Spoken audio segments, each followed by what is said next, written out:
Good evening, everybody. It is the 19th of October, Thursday evening, and it's time for the meeting of the Ojai City Arts Commission, our regular meeting.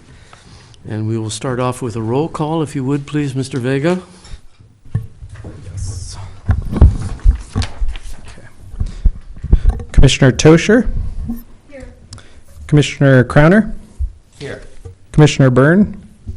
Here. Commissioner Balderman is absent. Commissioner Golden? Here. Vice Chair Harmon? Here. And Chair Edison. Here. And we'll move on to the Pledge of Allegiance. And Ms. Tosher, if you would lead us tonight, please. Guess I can't leave. Let us stand. I Pledge allegiance to the flag of the United States of America and to the republic for which it stands, one nation, Under God. indivisible, with liberty and justice for all. Thank you. We'll move on to the approval of the minutes. These are the minutes for August 18th, the Public Art Committee meeting. Are there any questions about those minutes?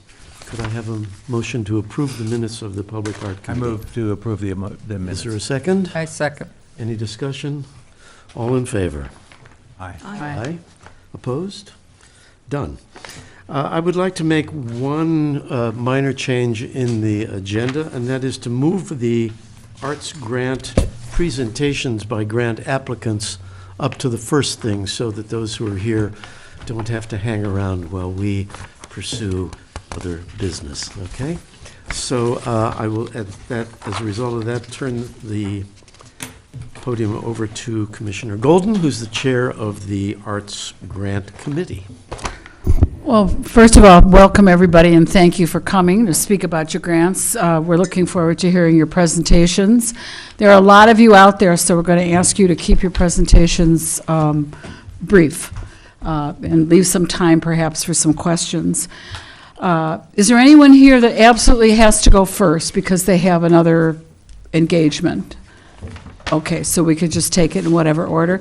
I would also draw my fellow commissioners' attention to the sheet in their packet. It's a worksheet that we're going to use next month, but you may want to take notes on it as you hear the various presentations. Okay? So everybody's got that. It's toward the end of your packet. All right, do we have a volunteer out there who would like to go first? All right, Mr. Berman, please, when you come up to the podium and use the mic, because that's the only way that the audio can be picked up for the broadcast. Thank you. Thank you.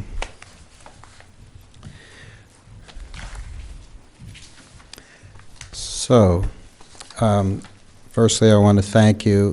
This application will be the third possibility for me representing International Cities of Peace to receive a grant. And what I've done is I've put together a 3-minute slideshow presentation of what we accomplished this year. And so my grant plans to put on a similar expanded for next year. So if James would cue that up, if everybody can have a peek at the monitor. I think James back there is trying to cue it up. There you go. He has started it. There is no volume at this. Okay.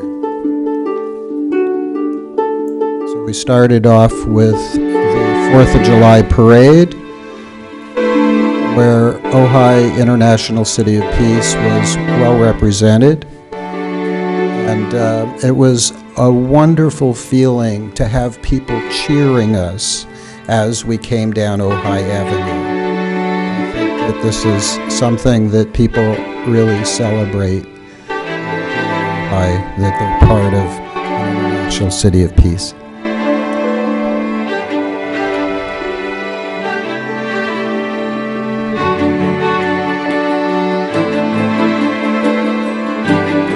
Now we move on to International Peace Day, which is designated by the United Nations, and we collaborated with the Gables, and we held our event there, and we also created a peace pole invitation, which went out to schools, and many, many people created them. And then our big event was the Peace Together Now Forever, celebrating the centennial and bringing the spirit of peace into the next 100 years. So we had about 13 different organizations represented that are doing peace work in the community.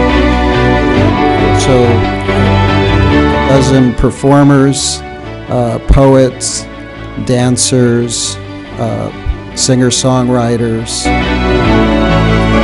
mayor, the pro tem mayor. We had a wonderful art table for the kids where they painted peace poles.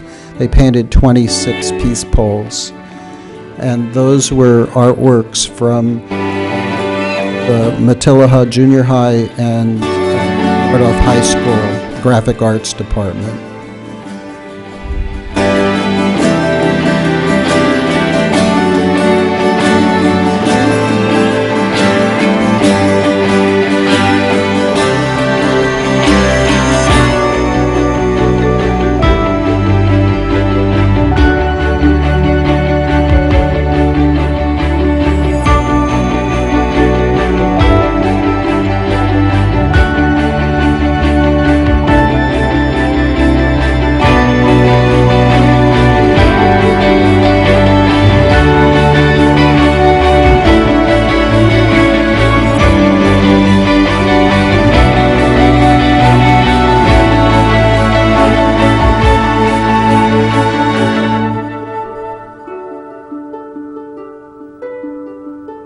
This was the third year that we've celebrated International Day of Peace, and this time we really expanded it.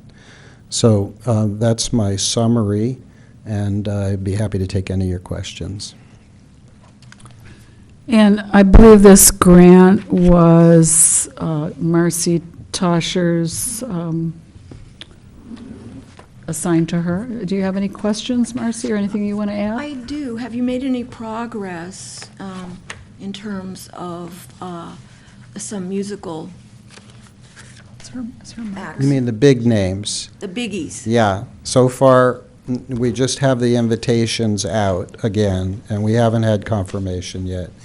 And it tends to, because of the timing of this, we tend to really begin the work, next year, like in the spring, we begin to, because this is a fall event, to have 6-month leeway. But given the success of this, I think that it'll be more appealing for a big name person, and there are those that actually reside here. Right, right. I think you need to lock those down earlier. Okay. Yeah, you can't wait until the spring. All right. I think you need to get on that right away. Thank you. Sir? What other cities are in this group of International Peace Day? Cities? Well, firstly, in International Cities of Peace, today, the 182nd city has been designated Lagos, Nigeria, and Logos, excuse me, and we were the 99th.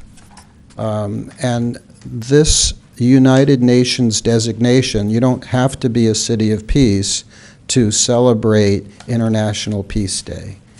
The United Nations designated that, and it's really something that is honored in cities all over the world. For example, what cities? Well, in this country, New York, San Francisco, Boston, Los Angeles. Heard of them, yeah. And small cities like Ojai.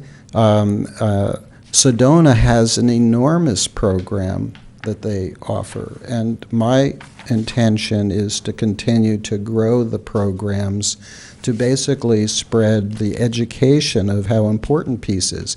Just the creation of peace poles with these young students was very important to some of the school teachers. So right now, though it hasn't started yet, the temple in Miners Oak wants to have a peace pole painting activity there that not just the adults but the children can come and create them.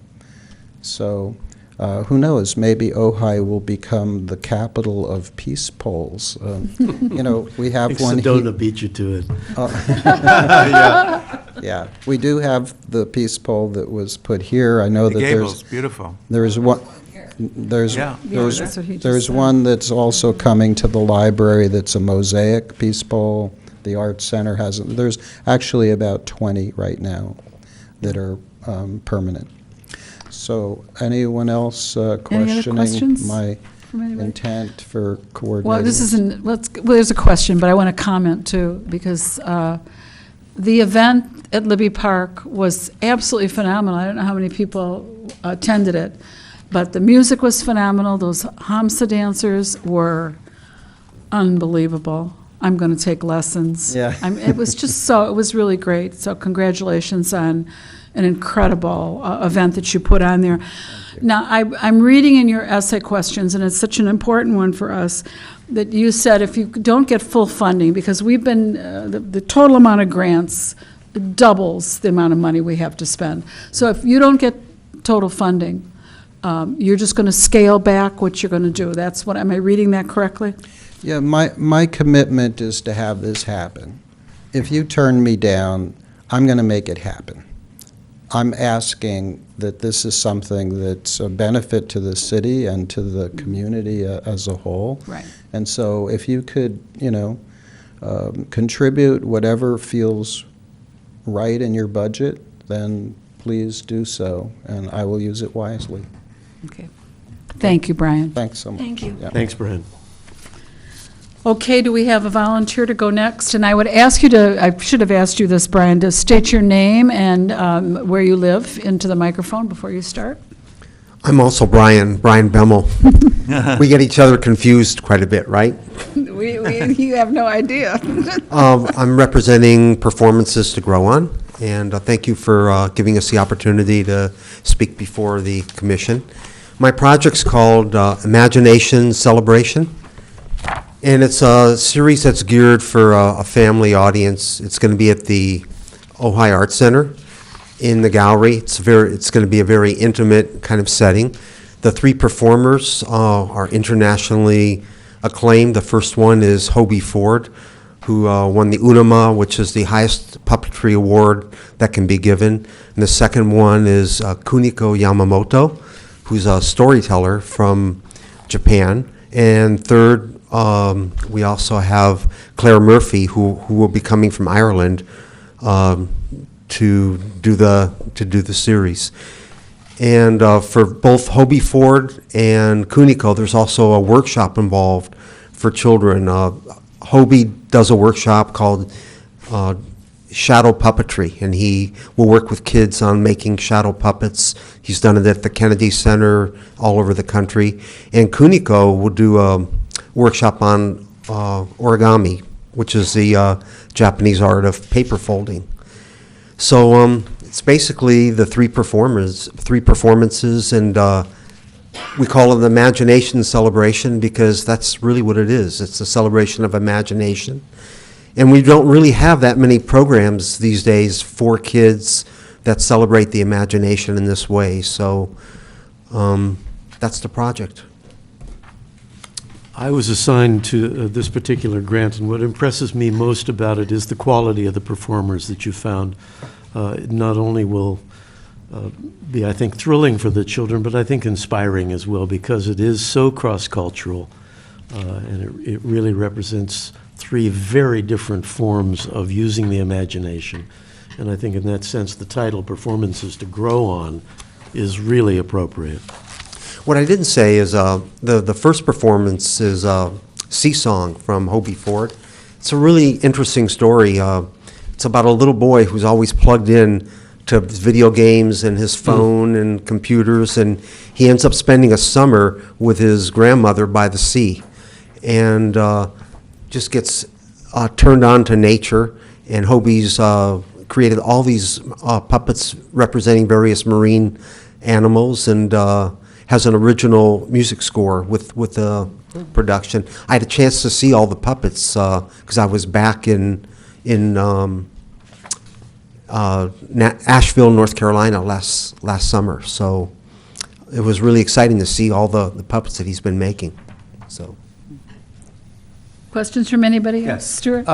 You obviously have a reputation, certainly in town, probably and through the whole storytelling community. And I'm wondering how, for this amount of money, $4,000, you're able to get people of this caliber who are international. Do you pay for their flights and all that stuff, or how does it work? Well, all three of them are working in the schools. So they're, each of them is here for a week.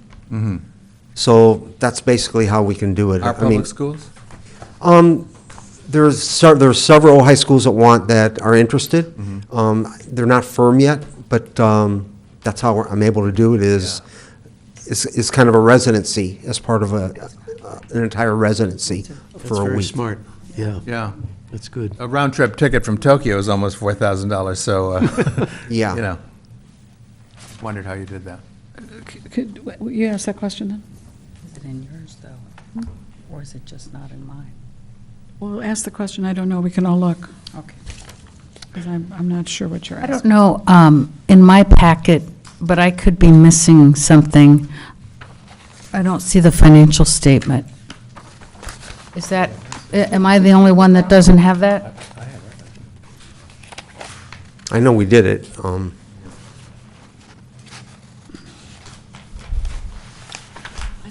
Does anybody have it? Okay, we don't have it. What we would ask you to do, Brian, is to, can you get that to us? Can you Sure. bring that to City Hall tomorrow? Okay. Okay. And then it will be passed out. It doesn't change the nature of your grant, so we're not so tough that we won't accept But something like that. what part of the That's financial not statements, the There's supposed to be a financial statement from the balance sheet, fiscal the balance receiver. sheet and, Oh, From the fiscal, Stewart Oh, has it, Stuart has it, so it was in the original packet. but Yeah. we didn't get it. Okay. That's you and me. I'm not surprised, because Stuart and I passed these out. It was, It's here, right there. all right. We'll make copies. Thank you, Brian. You don't have to do a thing. and I would say, about the financial statement, I was in Spain last year. Oh, no, this is Ojai Studio Artists. Sorry. Okay. Who's the fiscal receiver Never for mind. this? I know I turned it in, it was part of it, so I'm not sure why you don't have it, but I'll get it to you, I can get it to you tomorrow. we'll find Not a it. problem. Thank you. Okay. Okay. All right, before we move on, I just want to make sure that we're going to ask Brian or not ask Brian. Who's your fiscal receiver, Brian? We are He's, You're your own. 501. So it's performances to grow on? yes. So we don't have it, so if you can get that to us. All right, thank you. All right, who wants to be next? Okay, way in the back. Young man in the back. And please say who you are, so we can, I shall, thank you very much. I am not a Brian. John Lambert, I live up in Hi, Taormina John. at 11 Taormina. I'm the current president of the Ojai Film Festival. I'm here representing their grant. This is the 18th year that we're doing it. It's the 17th festival, because we started in the year 2000, which threw us all off when the computers were going. But the festival that is in Ojai is a very small, hometown Ojai festival with an international reputation. We currently, this year, have received over 420 film submissions from 40 different countries. We added last year a component of screenwriting, and we have received 60 different screenwriting submissions, which represented, I think it was 12 countries. So we're enjoying what we're doing, and as we can see, many people out in the wide world outside of our valley seem to be enjoying it also. The reputation among the filmmakers is that this is a place to come, not only because the film festival is good, but because of Ojai.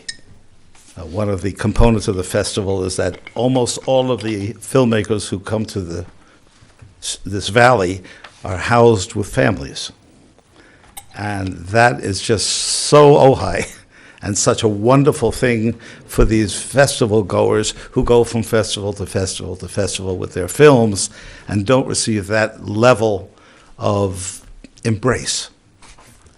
Our festival has the basic theme of enriching the human spirit through film. I hope that all of you have been to at least one festival over the years. And this is out today, or actually yesterday. And if you haven't found one, please do. It's a remarkable group of films, once again. The filmmakers that we attract are young and emerging filmmakers, by and large. So they come with a passion that is reflected in what they present to us. So the films are good, or else they would not have been selected. We select about 79 films out of that group. Some of them are selected because of their application to Ojai. We have one film, we were just talking about it earlier, where Emily Hahn is starring in this film, who lived in Ojai, performed at the Arts Center, did some voiceover work in Ojai. And the film is a nice film. But because she's here, we have found a place for it basically outside of the major competition. We also have a wonderful program coming this year and a film called Straight from the Pen. This is a film created by a retired professor in San Diego of criminal justice. And what he did, along with students, is what they went into the pen working with long-timers, the pen in this case meaning prison, and developed a creative writing program that has ended up allowing the prisoners a lot of self-reflection, and so that numbers of them are now receiving paroles, several of whom will be up here to talk about it on the second Saturday of the festival. So we'll be showing the film, and we will also have a seminar with the people who produced the film and some of the folks who were in it. So it's a wide-ranging series of films.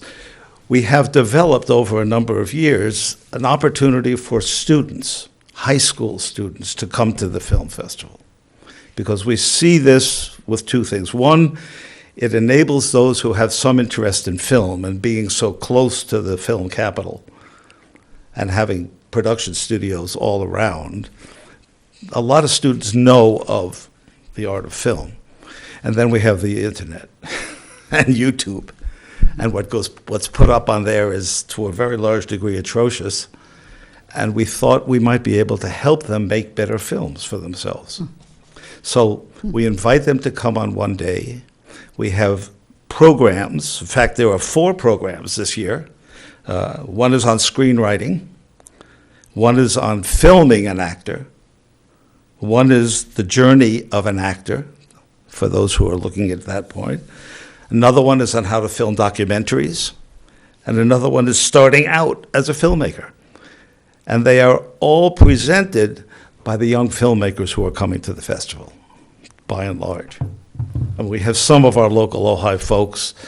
Peter Bellwood will be presenting to the students, as will Valerie. So it's a community effort. But we see this as very important for the students. We present them with a seminar, and then we let them loose with a ticket to see as many films as they like at the festival. We also, as you know, offer a couple of films directly to the people of Ojai. 2 free films. One is the Thursday night film that we've always started with. This year, by the way, it's called Mad Hot Ballroom. I don't know if you know of it. It's a fun picture. It's middle school students in New York City learning how ballroom dancing for a citywide competition. It's a delightful film. And then the Wednesday film that we're offering on the Arcade Plaza lawn is one that was shown here probably about 12 years ago, called The Triplets of Belleville, which is a delightful film, an animation. We do the second one as an animation. These programs we've developed as part of the festival.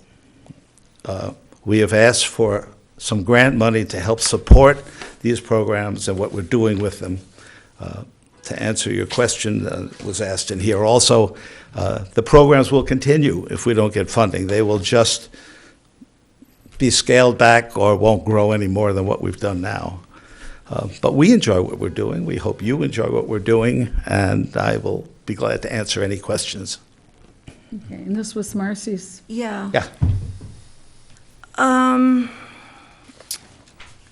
I'm looking at your breakdown of anticipated expenditures, and I don't see anything for Libby Bowl. Did you get a waiver? We got a waiver for Got a Libby Oh, Bowl good, this year. because they're really They gave us a clamping waiver down for on Libby those, Bowl. right, James?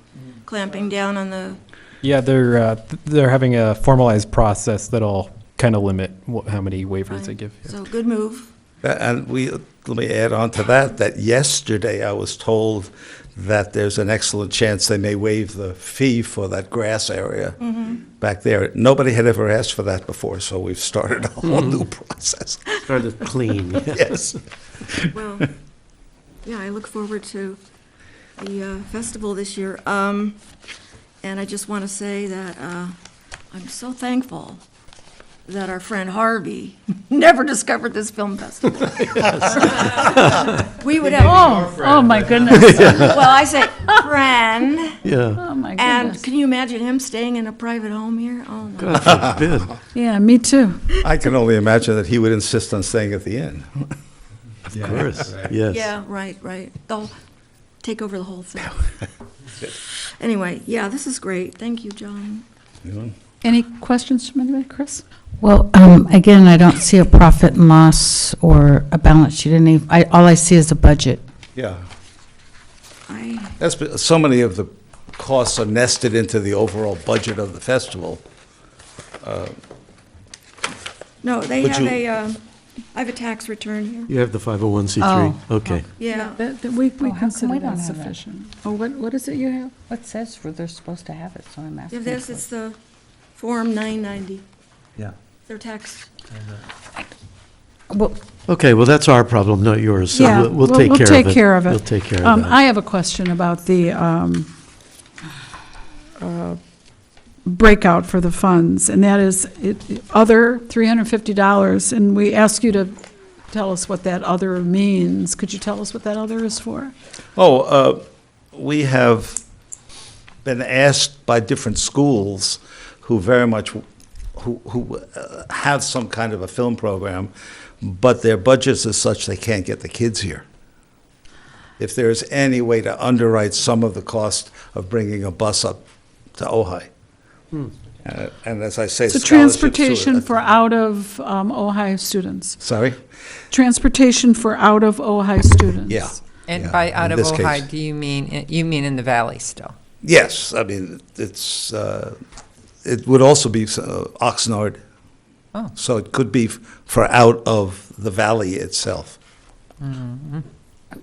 So, Commissioner Addison, my only issue is that we don't have the financial statement, and either does James. So all we have is the budget, but we don't have every grant applicant is required to give us their financial statements. What we really need is the proof of your tax exempt status. Like we have that. Well, no, Should no. we have that? No, That- but that's also, different. that's It's different. The financial statement. The okay. financial return. statement, The their annual financial statement. From your organization that's covering the project financial statement and balance sheet was a requirement.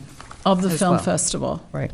Okay. So, and you can get that to us? I will, Okay. I will talk to the treasurer, and he will Okay. explain to me exactly what it is, Thank you. Okay, thank you. and I will get it up to the city hall as soon as Great, possible. thanks. And Thank we're gonna review how, when you're assigned a thing, this is why you call, to make sure these things come here Right. tonight. So, we need to Thank you do for that. Thank you. considering. Thank you. Would you like, Who would like to, would you like, if we find that they're missing something, would you like for them to leave it at City Hall with my attention, or? Yes. Okay. yes, Yes. please, it would come to City Hall to James Vega. You would bring your missing document to James Vega right here? Yep. Right Yeah, here you in can this building, City Hall, front door. Okay, let's move on. Yes, let's move on. Who would like to be next? Okay, come on up. Come on down. Hi, my name is Laura Walter, and I work with the Ojai Music Festival. So I'm here talking about the Bravo program. We have a brand-new program that we want to try this summer. It's called the Family Fine Arts Day Camp. I've been involved with Family Fine Arts Day Camps in different areas of the United States. I've been to 39 of them over the last 20 years and taught at them for the last 15 years, so I know what they're about. I also work in the schools with the children through the music festival, so I go to all 5 schools. I know every kindergarten, first, second, and third grade in the public schools. I know every child, and I really do have the best job in doing that. So I have access to them. At the end of last year, they started asking, can we have music in the summer? So I thought, oh, it might be time to have a camp here. So the camp has basically 3 components. We meet at 9 o'clock in the morning, and everyone meets, the teachers, the grandparents, the parents, anybody who would like to stay. It's a multi-generational experience, if at all possible. And also teachers who are interested in learning from us. Throughout the year, I have a lot of teachers who ask me a lot of questions and are kind of studying what I do and how to bring the arts into their day-to-day classroom. So we meet for half an hour, we sing, we play, and that's in the method called Education Through Music, where everything is auditory, visual, kinesthetic, and tactile. We move, we interact, we make contact with each other, we learn each other's names, and we're all singing. We're doing all of the music ourselves. Then we separate into small groups. Some of us go for storytelling for half an hour, some of us go to art for an hour, and others will go to a smaller breakout group where we sing and play, but not in the large group. So we kind of piggyback that all day. Right before lunch, we meet again as a large group. We call that a kamalia, which is a folksy term that came from the word come all ye. So we shortened it to kamalia. So everyone meets, and we have a big old showdown, and it's kind of amazing to see what happens in those moments. Then we have lunch, and then we meet again in the afternoon and have that time again. On Fridays, we end at 12, and at 11 o'clock, we invite the public, any family members who would like to come, anybody. And we don't call it a performance, we call it an informance. Because we just want to present the art projects that we've been doing all week, an example of the stories that we've been listening to, and have some of that play experience with song. And lots of times we incorporate the audience or the different parents into that. So what we're doing is completely creative. It's student-driven. Sometimes we create mini operas based on folk songs and sometimes on fairy tales and act that out, so it's very dramatic. We incorporate music, art, storytelling, drama, little operas. So that's what we'd really like to get started here. I think it's kind of a cool idea, yeah. And the children are asking for it, which is always your sign that we're ready. So we would do that a week, probably in June. Mm-hmm.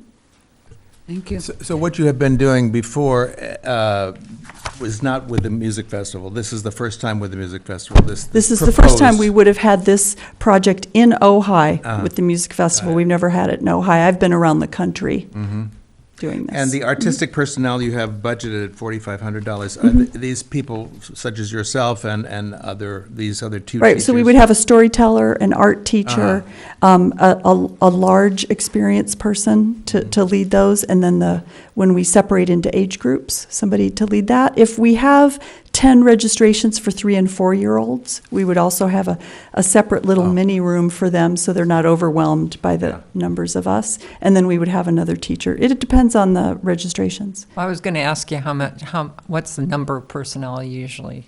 So I've worked in Sacramento where we have 150 children come, and then we have about 10 staff. Okay, so it'd be scaled up so or down, depending. Right, depending. Mm-hmm. And do you have any of the other artistic personnel lined up, or is this going to be something that you develop between now and June? I would develop it between now and June. I have Joanne Yarbrough lined up to be the storyteller. I have Kitty McGinnis lined up to be the art teacher. I have a lot of other friends who have taught at other camps around the United States. These are people with previous experience With in previous this work. experience who could drive. We wouldn't have to pay for a flight. I house them all at my house because we're fun that way. Or at Joanne's house. She lives in Ojai. I live in Ventura. So, yeah. What is the connection with the music festival? I don't follow that from the So that would be our application. receiving, what do you call that? Receiving organization? Fiscal Fiscal receiver? receiver. I work with the music festival, and I'm the Bravo education coordinator, so Oh, I see. I'm coordinating all of the community outreach and educational programs in the schools. So, Okay, so now I'm a little confused. Uh-huh. This is a arts organization grant, not an individual. Right. So it's the music festival that is Right. not just your fiscal receiver, they're actually sponsoring this? Yes, Okay, yes. Mhm. all right.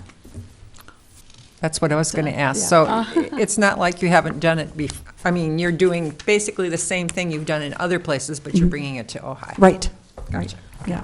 How much Glad does, to have you. Oh, thank you.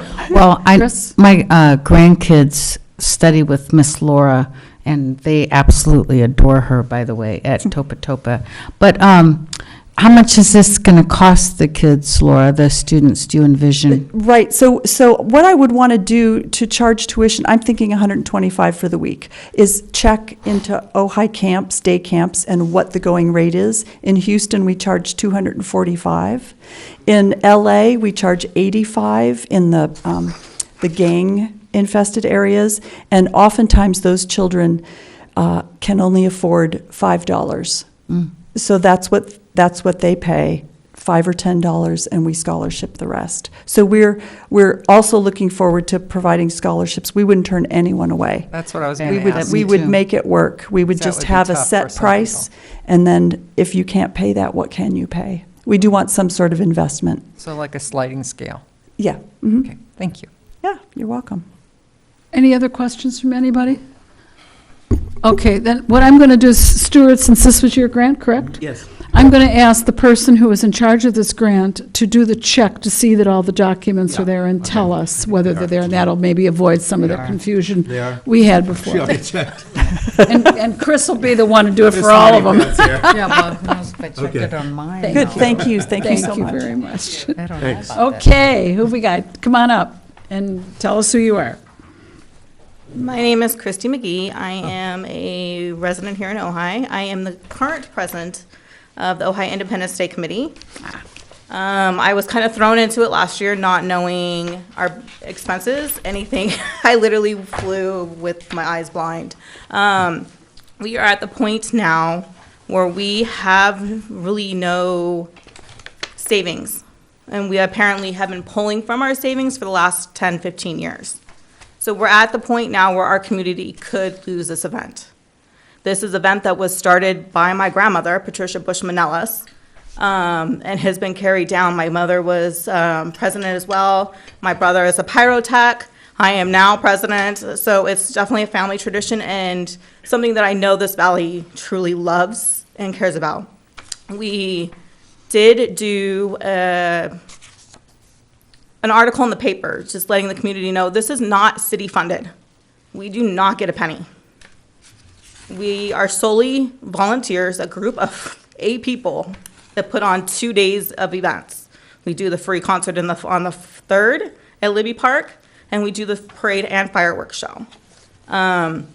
So we're at the point where we asked for help, and we did receive a little over $5,000 in donations from the community, which was a great, it gave me a sense of, we want this, we're gonna make it happen. So I'm here asking for help to help get us back on our feet so we can make this event possible. So, I mean, it's not, I mean, fireworks alone are $18,000. The police department is another $7,000. So it's a lot of expenses. We have to pay for the Libby Bowl, which I didn't know that we could apply for a grant. So we just turned that in and just did the same process that we did for you guys as well. So I'm working every possible angle we could possibly do to help save so we can build our savings up because we are non-for-profit. We're looking just to make budget. And unfortunately, we have not made budget in over 10 years. And we've been pulling from our savings account. And was This this not question? yours, Linda? Yes, it was Okay. mine. I have a question now, because James, I was told that they did receive some city funds. So I'm really confused now. So I don't know if maybe it's an issue of semantics, but I believe there is a line item for the Independence Day. We were told that we were supposed to be getting $5,000, but we Right. have not seen a penny. Okay. And then we asked about it when we dropped off the Libby Bowl grant. Mm-hmm. And I don't know who was in the office that day, because I didn't drop it off. My mom, who's also on the committee, dropped it off. And Eileen asked him about it, and they said, no, that's not true. My mom's like, it's in the budget, so therefore, she goes, well, the budget's not always accurate. Yeah. You and I should talk, because there is a line item in there, and I haven't heard that there, for any reason, that's been adjusted. So, Okay. I know we granted, I understand it's a lot more than $5,000 to put the parade together.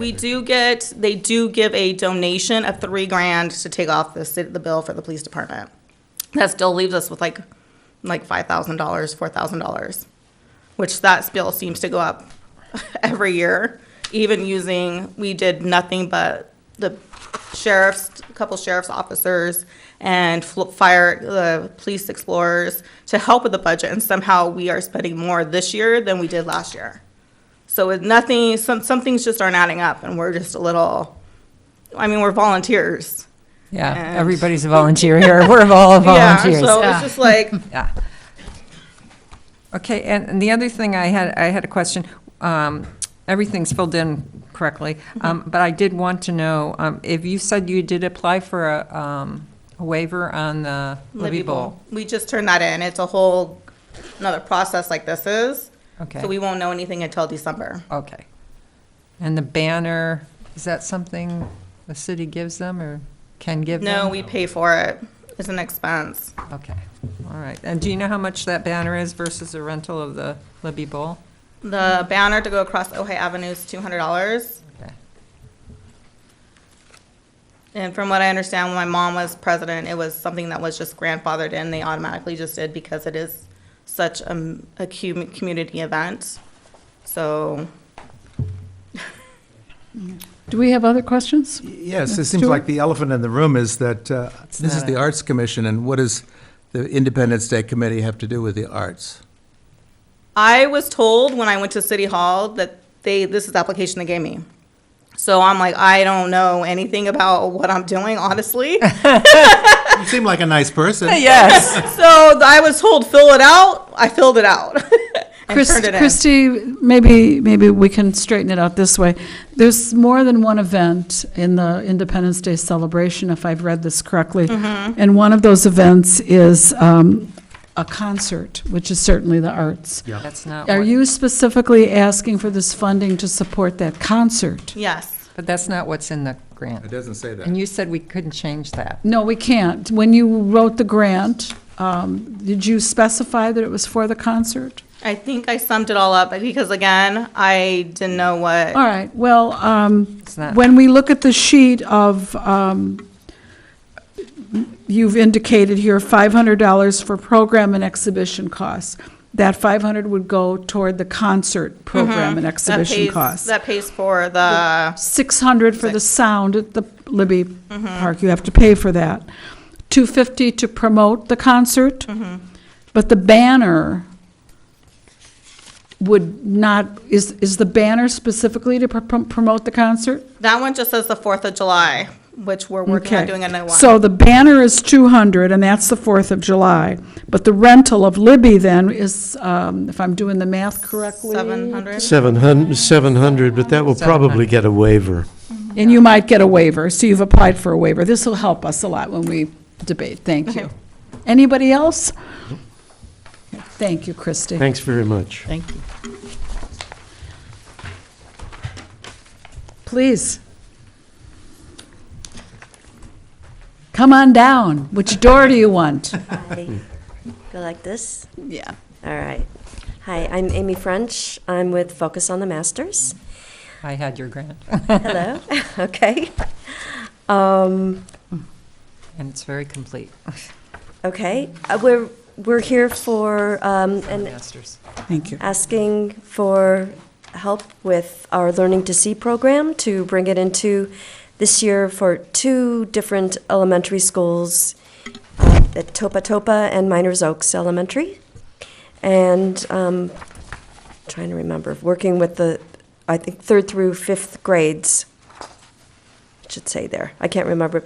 What we do is we talk to the teachers and say, would you be interested? Do you want to be part of this? And so those are the responses I got for this year. So what Focus on the Masters is about, from my perspective, is about celebrating who we are in this community, celebrating in specifically artists, and bringing us together and making connections. And that's why when we go into the schools and teach our Learning to See program, every lesson is inspired by one of our artists that we've documented that is local to our community. And when I go in to talk to these kids, our main focus is helping them understand that we have these great artists here. Greatness happens everywhere, including Ojai, Ventura, Oxnard, and it can be you, too. So when we talk about these artists, and when I'm in the classroom with them, they go like, you know that person? I'm like, yeah, or, he just said this to me the other day, and it's really impactful to those kids. So we're in our 23rd year of the Learning to See program, taking it into schools and celebrating our local artists. And finally, with questions from teachers, we want to bring the actual artists that we're highlighting into the classroom. And one way that we can do it, of course, Donna Granata, our founder and director, insisted. She said, we have to pay the artists. We can't just ask them to come in for free. And the problem with me, being the teacher in the classroom, was like, oh my God, you're bringing an artist, and they're just going to take up the whole hour, And how do you actually teach a lesson and have it be cohesive? So that's why, with this up close and personal residency that we want to start with this grant, we're going to have 4 lessons instead of 8 in 8 weeks, or 8 lessons. So the artist, the featured artist, will come into the classroom with the professional Learning to See teacher and be introduced to the kids. We'll tell them about the artist, and then the kids will have a chance to ask the artist questions. I'm even thinking to the next level, okay, then they could do their own little special interview. And that would be another program that we could offer later, like be your next, Focus on the Masters documentarian, right? So the first week with that artist, the artist will be in the classroom, introduce the lesson, do demonstration, and the kids will start their art project. The second week, the artist will not be there, but the children will have concentrated time to integrate, remember what happened the week before, continue their art project, and make it their own. So we're kind of doing 2 things here, creating even more of a personal connection with the kids, and also allowing them much needed time to be undisturbed in their creative process and learn how to explore their own creative process. We've contacted several artists to see if they would be willing to come into the classroom, and I'm explaining that they will receive a stipend to come, and that we design all the lesson plans, and we will work with their schedules. So my priority would be to have only artists from the Ojai Valley. However, I know I have to have lots of tools in my toolbox and be ready to be flexible for what happens on those dates, because working in schools, I'm sure you know, dates and times are extremely specific. So I'm really excited to be able to start this new program with these kids. Also, there will be an exhibition again at Miners Oaks Library and the Ojai Library. And we will also have a family art day inspired by one of the lessons that we had done. And what I would like to do is kind of take, pinpoint, nurture some of the kids in those classrooms who would like to volunteer at the family art day at the library to be the, like, teachers in training, the experts on that lesson. And again, it's those connections that help gel, their feelings and ideas about living here and why they live here and what's special about it. Linda? I was going to ask you, have you already talked to the school system? I'm assuming you already have. Oh, yes. Oh, yeah, because you've done other projects. Oh, with yeah. them. So you've been given permission to go Yeah. into Ojai Unified? Oh, yes. You have received that? Yes, and they're on Is our there anything liability in- insurance. Is there and everything. anything in the application here that would confirm that for us, a letter from the school district saying that, because, you have to be fingerproofed and you have to go, you just can't walk in a classroom. So it'd be Correct. important for us to know, to have some documentation that you have indeed been given permission to do this. They've already done it. And already welcomed done into it, yeah. classrooms. They've because done it They did it last year. Something similar to this. Yeah, the teachers and the principals have approved these specific classrooms.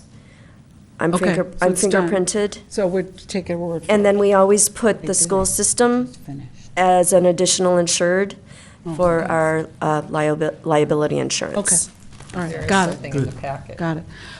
Any other questions from anybody on this one? Stuart? Yes, you mentioned in the report, the presentation that, but you haven't said it today in person, about how important critical thinking is in this whole thing. And I think that's tremendously important. I do too. So many people say, well, I don't like it. Why don't you like it? I don't know.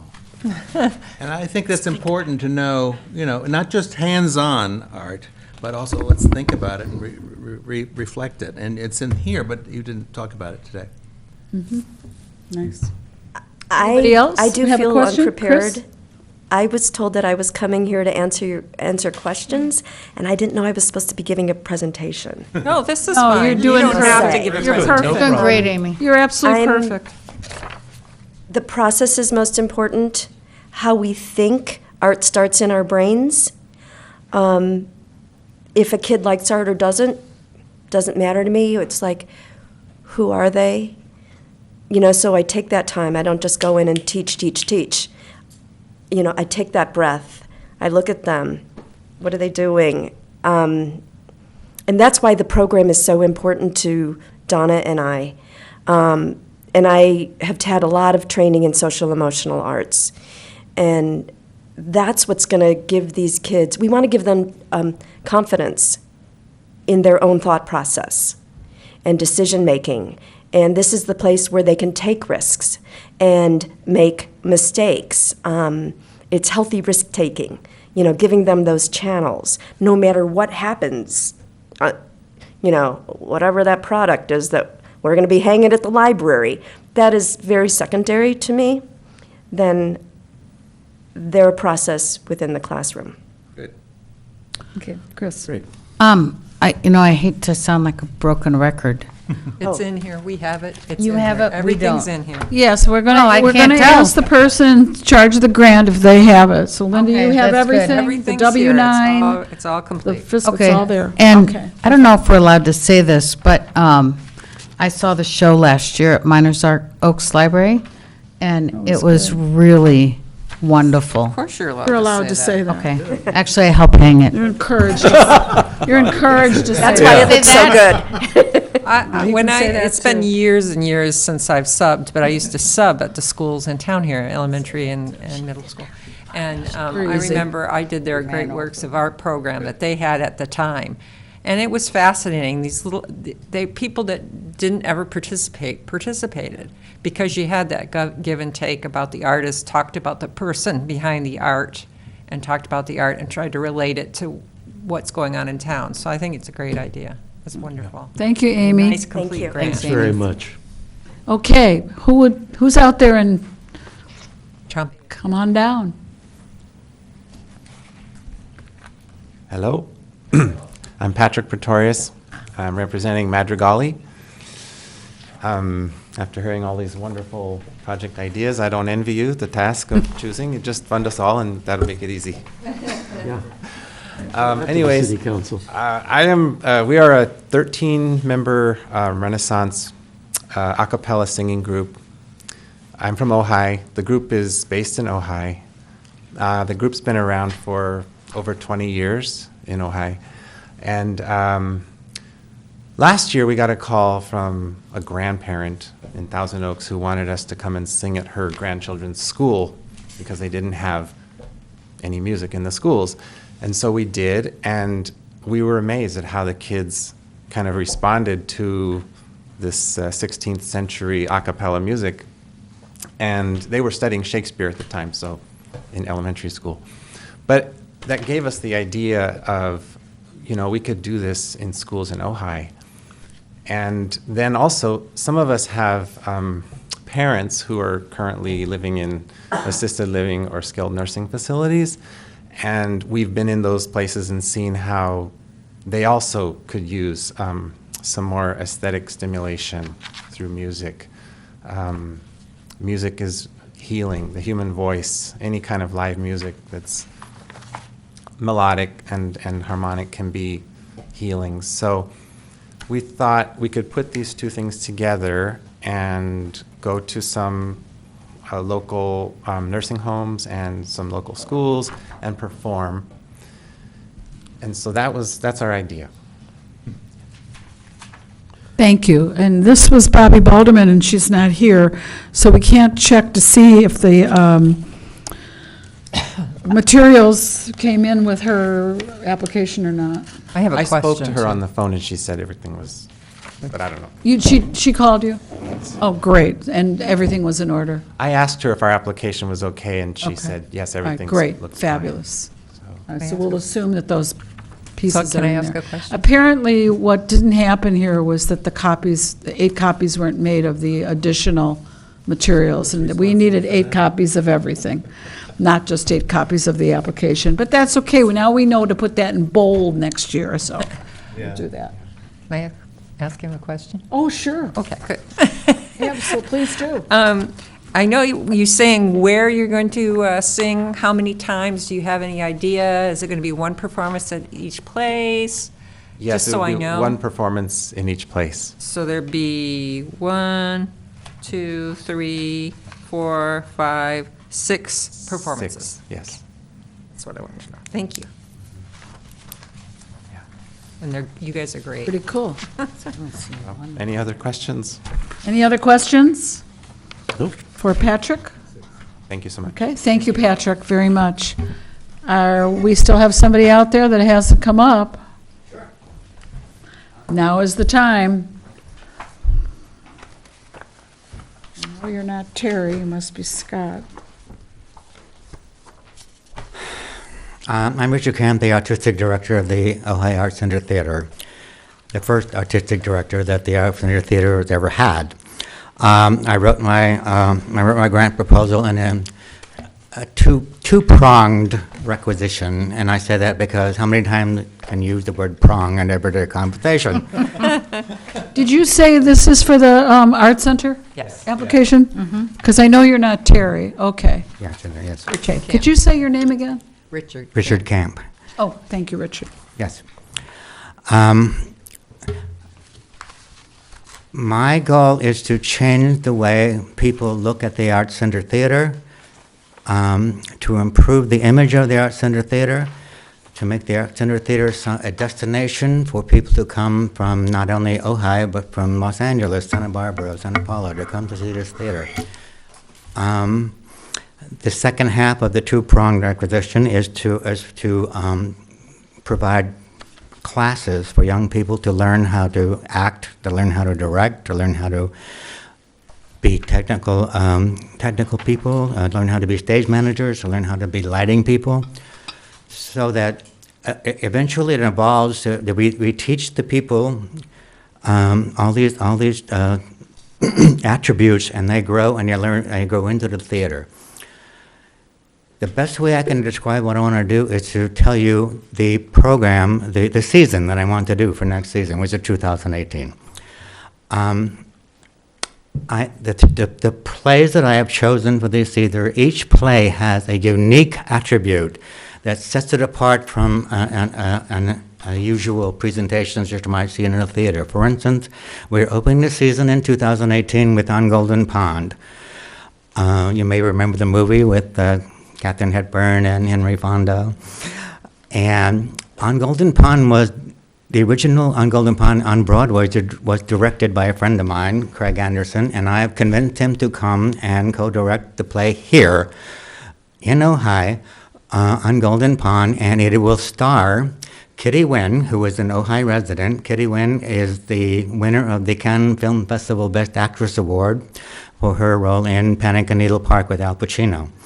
So we have a Broadway director, a Cannes Film Festival winner, actress winner, and that starts the season, and that's just a big splash for the season to get people, to draw people, to make people understand that we're doing something new and different, something vibrant.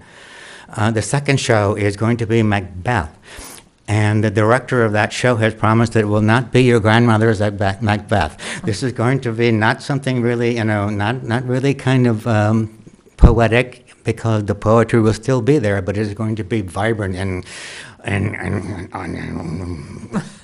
artistic, and the set is going to be designed by a nationally known set fabric designer who's doing these sets, which are they look like animal hides, and are going to be all over the place. And the music is just percussion. It's just boom, boom, boom. And it's Macbeth, and it's two vibrant young actors who are cast as Macbeth and Lady Macbeth.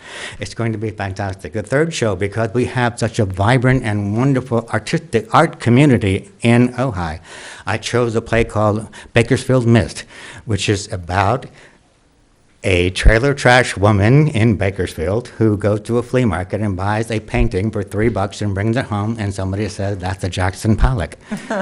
And she said, "Who the hell is Jackson Pollock?" She had no idea. And they bring an art curator from New York to authenticate the painting, and they clash. And it's very funny, and it has a lot, also fun, not only funny, but it has a lot to say about the meaning of art. Is art only what is on that canvas, or does art also represent what you believe to be on that canvas? It's a wonderful, wonderful bowling play. The next show is 33 Variations, which is a star Jane Fonda on Broadway, and then she did it also at the Amundsen Theater. It's a play about mystery and love and music. It's about a musicologist, Catherine Brandt, who has ALS, and she becomes obsessed with why Beethoven wrote 33 Variation back in 1800. And the play goes back and forth between 1800 and the present day. Oh. Beethoven is the character in the play. And so you see this wonderful, wonderful exchange of ideas and music, and she's obsessed, and she has a daughter that she is estranged from, and the ending is that she comes to an understanding with her daughter and an understanding of Beethoven. But the wonderful thing, the unique thing about the play is that during the entire play, there's the pianist on the stage who is playing excerpts of Beethoven 33 Variation to comment on everything that's happening in the play. And because this is a community theater, I don't want to lose the fact that we are a community theater. It is especially important. That's why I involved the art community with the Bakersfield Mist, and I want to involve the music festival with us. I want to use the music festival to find a pianist to play this music. So, they are part of our community. The next play is Man of La Mancha. Marty Babeco is going to direct it, and Scott White is going to star in it, and it's going to be, again, Marty has talked to me, and he said this is going to be something, not just an unusual interpretation of Man of La Mancha, but it's going to be something, it's more rock and roll than musical theater. It's going to be, this is going to be great. And the final show is the holiday show, and it's Cinderella.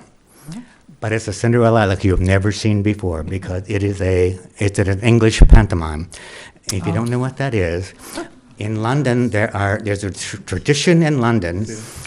every holiday where you take fairy tales and you rewrite them and you do this wonderful, and it's interactive. You throw things at the audience, yells at the actors yell back to the audience, and it's so wonderfully constructed that there's a lot of bawdy humor in it for the adults, and that goes right over the heads of the kids. But the kids have a dancing bear, and they have Day and age, it's going to go over there.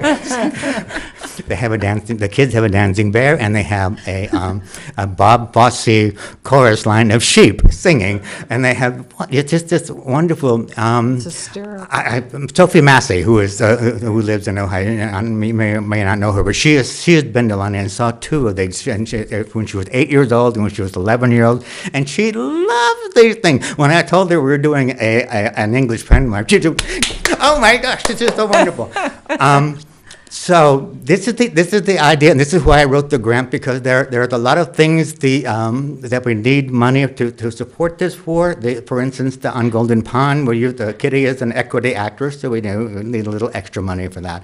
But also, again, I want to start classes for young people to start learning how to do this, so that it can graduate and graduate into these shows. And that's what it is. That was my grant proposal. Hey. That was great. Wow. I'm envisioning an expanded exciting. Punch and Judy kind of thing. It's not Rodgers and Hammerstein. No. So, I had a role in that. It wasn't Cinderella. any questions?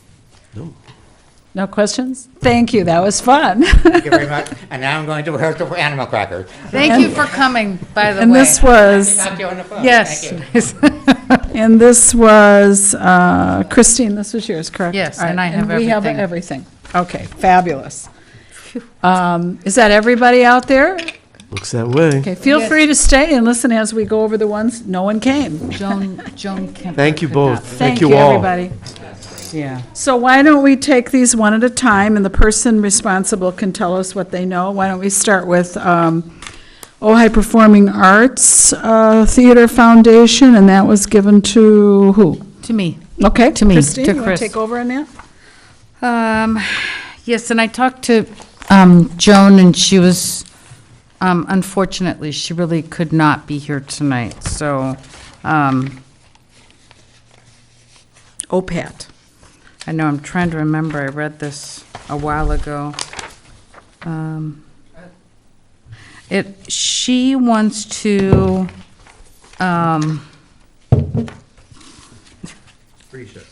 yes. I read it.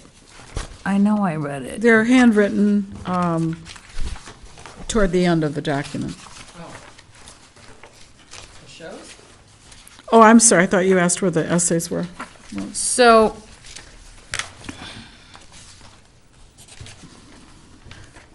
they want to have more, I feel really bad because now Let's take your time. I know, you don't have to be. It's in the handwritten statement at the very end. Take a deep breath. Program objectives on the second page with that. Oh, Yeah. yes, I knew I saw this somewhere, all laid out Okay, we for found me. it for you, right? Yes. Go for it. Yes, so they want to expand the season to 3 productions. And there are 2 now. Increase the use of professional artists, increase ticket subsidies. Right now, they do have a partnership with Ojai Unified School District to make it more accessible to Ojai's low-income population. So they do have a nice amount of support already, Wells Fargo, Rabobank, Ojai Community Bank. And so they're looking to, it's really, a lot of it's outreach for children. And they have all the information, all the required Yeah, everything documentation. is very well written, Yes. not surprisingly. See, this is the thing that I thought we were gonna require them to put as like a cover page, their checklist. No, this doesn't have to be a cover page. Because then I don't, if, like for me, then I. Oh, that's a good idea. Yes. wouldn't have We could missed the talk about elect that at another time when we want to talk about how we want to, committee level, how we want to do this differently. But Yeah. let's focus now on questions that we have about this grant. Okay. Any questions for Chris about this grant? No? Okay, very well written. I think we can say that we've received that from Ms. Kemper. And let's move on then to Ojai Youth Opera Company. And who had that one? That was Stuart. Would you talk to us about this? Sure. Impressive group of people. They want to do another show, and the one they did last year was in the Libby Bowl. Sold out, fabulous. 600 seats. Spectacular production. Oh, it was so Brenda much. Brenda Spectacular. So, Yeah. it was so great. Tell about it. Well, it was extraordinary. It was based on an actual circumstance in the Second World War involving prisoner children in the concentration camps, but added to that, to the piece that had been written originally, was additional material to expand it and to include contemporary understandings as well. And it was done with wonderful energy and vivacity on the part of all the children, Everything. but at the same time, it was thoroughly professional. And it had substance intellectually, socially, and musically. And it at the was same phenomenal. time, it was expanding the artistic consciousness of all of these children Absolutely. and celebrated by the community. So it was, 55 children, as I recall, Yeah, on stage. yeah. Yeah, a lot of yeah. kids. 600 people in the audience. Yeah. As an old theater producer, that ain't easy. no, it sure ain't. Yeah. Yeah. They- It's worth remarking, I think, that this is a relatively new organization. Yeah. And the fact that, not coincidentally, with the help of the Arts Commission and other Ojai entities, they've been able to expand from very simple beginnings to where they did Brundabar last summer. So, Right. They want to do another show next year, and they want $3,000 to get a diction coach. This is somebody who teaches kids how to speak properly for the theater, and also for performing rights.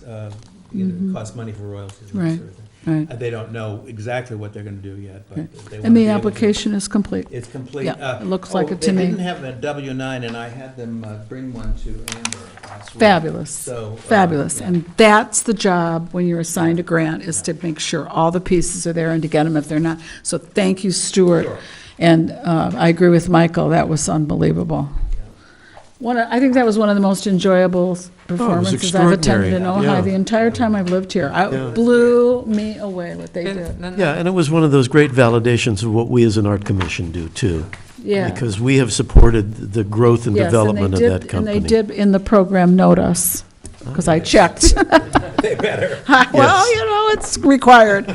Pops Orchestra, who's got that? That's do. also, Michael. Yeah, Pops Orchestra, where's that? right here.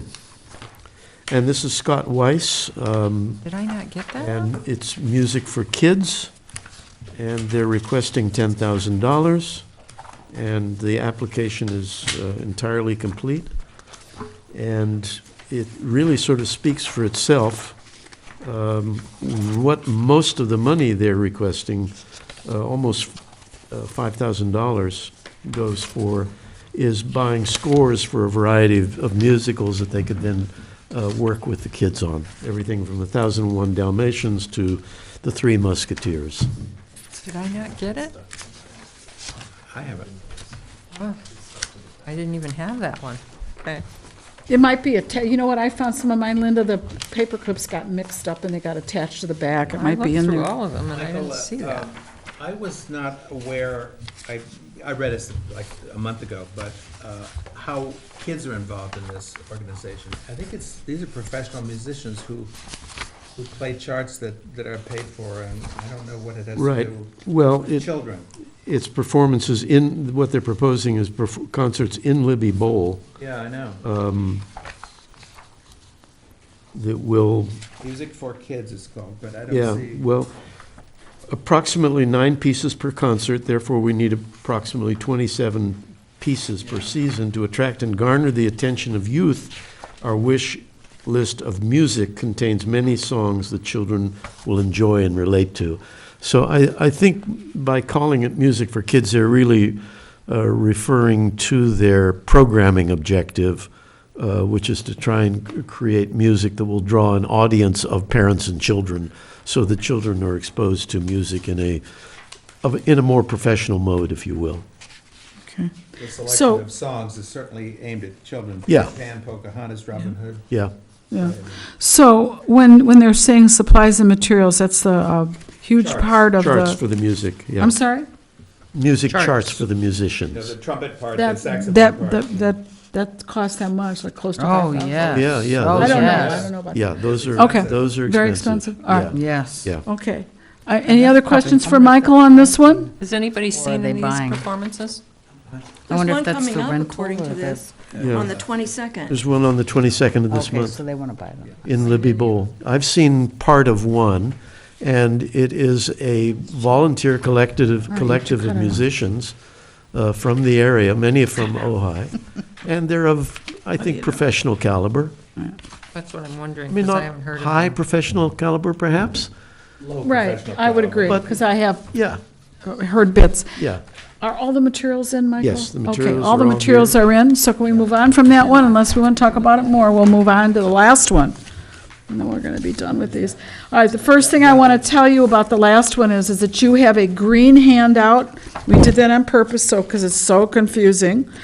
The green handout, at the last day that these were due, the fiscal receiver that Mr. Powers had lined up backed out. But he had someone else in mind. I said, if you can get that to me by Monday, it'll be fine, because you're not changing anything in the grant. And he did, and I said, run it off in green, so we don't get confused. So just attach that to the front of your Valley of the Moon, and then I'm gonna pass out, because somehow I didn't do it, I'm gonna pass out the other materials that go with this. So this is for James, and this is for Stuart, and this is for Chris, and this is for Marcy. This goes with Valley of the Moon, this is for Michael, this is for you, Linda, and then I've got one for Bobby when I see her, okay? And, yeah, this is just additional Fiscal information. receiver is music for kids, yeah. Music for kids, That's the one exactly. that is signed up. And he didn't think he could do that because he knew that Scott was applying, and I said, no, you can do that, that's fine, that's been done before. So then he was able to submit it. So we have funded Valley of the Moon when it was a brand-new concert, and I went to the performance, and it was really quite spectacular. It was held in the Ojai Valley Community Church out there in the Miramana area. And, you just saw so many community members that were participating and enjoying this composition. It's Ray's composition, and it really is a celebration of Ojai, and he shows a slideshow along with it of pictorial scenes of Ojai. So it's just Ojai from, thin and thick, all the way through. All the materials are here, and he's requesting, I believe, 3,000, am I remembering that right? Yeah. For performers? It really is to pay, there's like 25 different musicians, and it's split up among them. Okay. Which is not a whole lot of money per piece, but otherwise they're doing it for pretty much nothing. Am I right in understanding that this is a repeat performance of the piece? Yes, they want to do it again and see if they can expand the audience and bring it in closer to town. I forget where he said the venue was going to be this time. I talked to him about it and I've forgotten. Same piece he did. It's the same piece, And he specifically. and Julie Tumamet Stencil was part of that performance. I mean, it was just so Ojai. It was really wonderful. And, we'll have to look at it along with everything else that we have. Any other questions about that one? Yeah. It looks like this is a free concert. It's a free concert. Oh, I don't boy. see where he You're asking me a has question. ticket sales. He doesn't have There's anything. nothing for- listed, yeah. So I'm wondering if he would consider nominal ticket sales or contributions, or if that's what he's considering, the contributed income donations, $2,000. I wonder if he just kind of lumped it in there, sometimes you go. Well, I think that when we get into, next week, when we get into divvying Next this month, up, yeah. that one of the things that we can do is always make suggestions to someone who doesn't get the full amount, and we can always, because we call them to tell them what the amount was that they received Okay. as a courtesy, whoever was assigned. And you can always say to, in this case, it would be me, that, we're hoping that you will consider ticket sales. So that's a great idea. If he doesn't get it all, we don't know that yet, Right. so. We have to walk into it next week, I think, free. This month. I have one of those sheets, but Alderman, which one? the, It's in your packet. no. It's on the bottom packet. It's, they're double-side everything. I know it's hard to find stuff. It's on the back of, Oh, right there. I said, I'm here to help. thank you. All right, so the sheet that you have, I encourage you to do a little scribbling on this before you come back on November, because it'll make things go a little faster. How much money have we got, James? That's next on the agenda. But looks Can you like- tell us specifically for the grants? how Yes, much? $25,000 was approved by council. 25,000? So everybody can fill that in on the top of their, Could you It's send us on the each a back of our copy of agenda. this form that is being spoken of, so that This we... one? Showed me. Yeah, You showed it's me in your what- packet. all right. I know, look at your, it's. Would you email me a copy of send that, a copy. please? Yeah. Yes. James has. You have it, James? Did I send you the original? I think so, but if not, I can scan it. Actually, But if I didn't, just let me know and I'll send it to you Yeah. again. I don't have it. I have it at home, but I don't have it. Okay. Okay. So We'll make more, like Doritos. We'll get Okay. copies. I do have a question. I will be in St. Louis at my brother-in-law's 60th birthday party for our next meeting. Can I send my votes or my recommendations? Why don't you submit your worksheet to me and I'll Before I speak go? for you. Okay, And then okay. if I have questions about your worksheet, you and I can communicate, okay? Yes, Yeah, thank that's you. perfectly appropriate. Okay, Yeah. thank you. Now, I would really appreciate if you let me know what you're thinking is. Give Yes. me a call. And say, Yes, we I have to will. get together anyway. Let's go have lunch. Okay. All right, Okay. Which one? Am I Okay, done? my My friends, we're brother-in-law. going to Am I move on. done? You're done, Oh, love. thank you. Okay, we're going to move on. It's 8 o'clock, and we still have a lot of things to talk about. Let's review the budget that was included in the material that James sent to you. Yep. I think the one thing that we can start off by noting is that the grant request for $12,000 for a new rolling rack for the museum storage of the Ojai City Art Collection was not awarded. So we're going to have to, I think, when I say we, I really mean the chair of the committee of the Art Commission Museum Liaison should get together with Wendy Barker and discuss this problem and begin to explore how we can develop funding for that rolling rack. The other thing that bothers me is that the mentorships only got $3,000, and I fear that that may be my responsibility, that that's the amount we requested. Is that correct? Because if so, it was my error in the budget request. it was the amount requested. What is it, Um, Michael? I think we had Mentorships. if I remember right, I don't have it in front of me. I think we had resubmitted it with the corrected That's number. what I thought. But I think maybe the issue was that the number had already been assigned. Plugged in, yeah. Yeah. Is there any way that that can be revisited with the council, James? If I made a presentation to them in person and explained that that's what happened, Let me.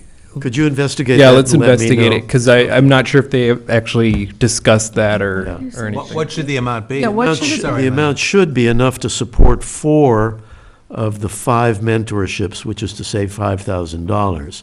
And then the Ojai Education Foundation funds the 5th Oh, okay. mentorship. And I have something to bring up, too, Yes, Linda? about the rolling racks. I'm very disappointed we didn't get that. It's a one-time cost. And I can't, in good faith, go forward in buying any more art for the city if we don't have proper storage. And I looked at this and I thought, well, we were talking earlier, I was talking to James, about moving some money around to make it happen, but I don't see any way to move enough money around to get $12,000. Well, I don't think there Oh, is that, wow. I think if we chose to, and I think we're just discussing this today, and then we'll make decisions at our next meeting.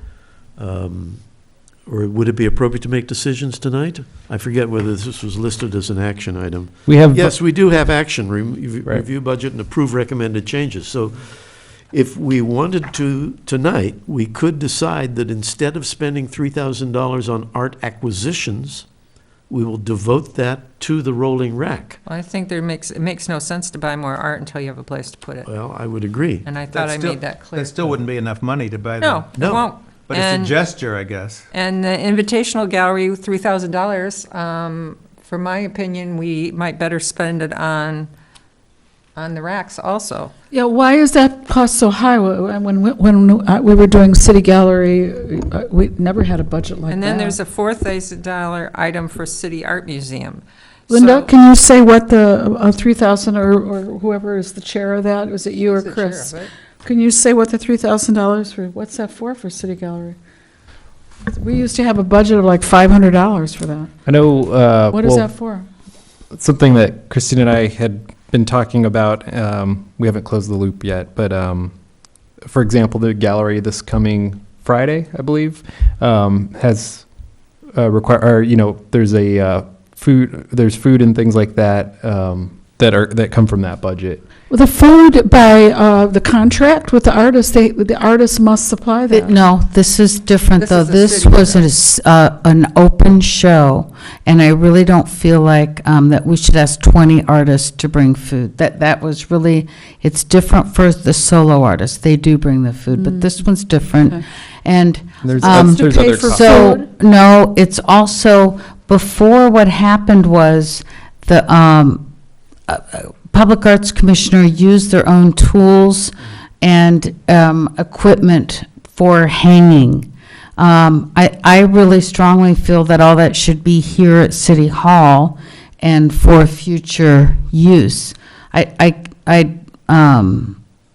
But definitely some of that could go for other, Yeah, it isn't gonna towards take the us- racks. But yes, money is needed for even just the little doohickeys that attach the labels to the walls. I mean, that stuff isn't cheap, and hammers and, good nails, and we are going to have to retouch the walls soon.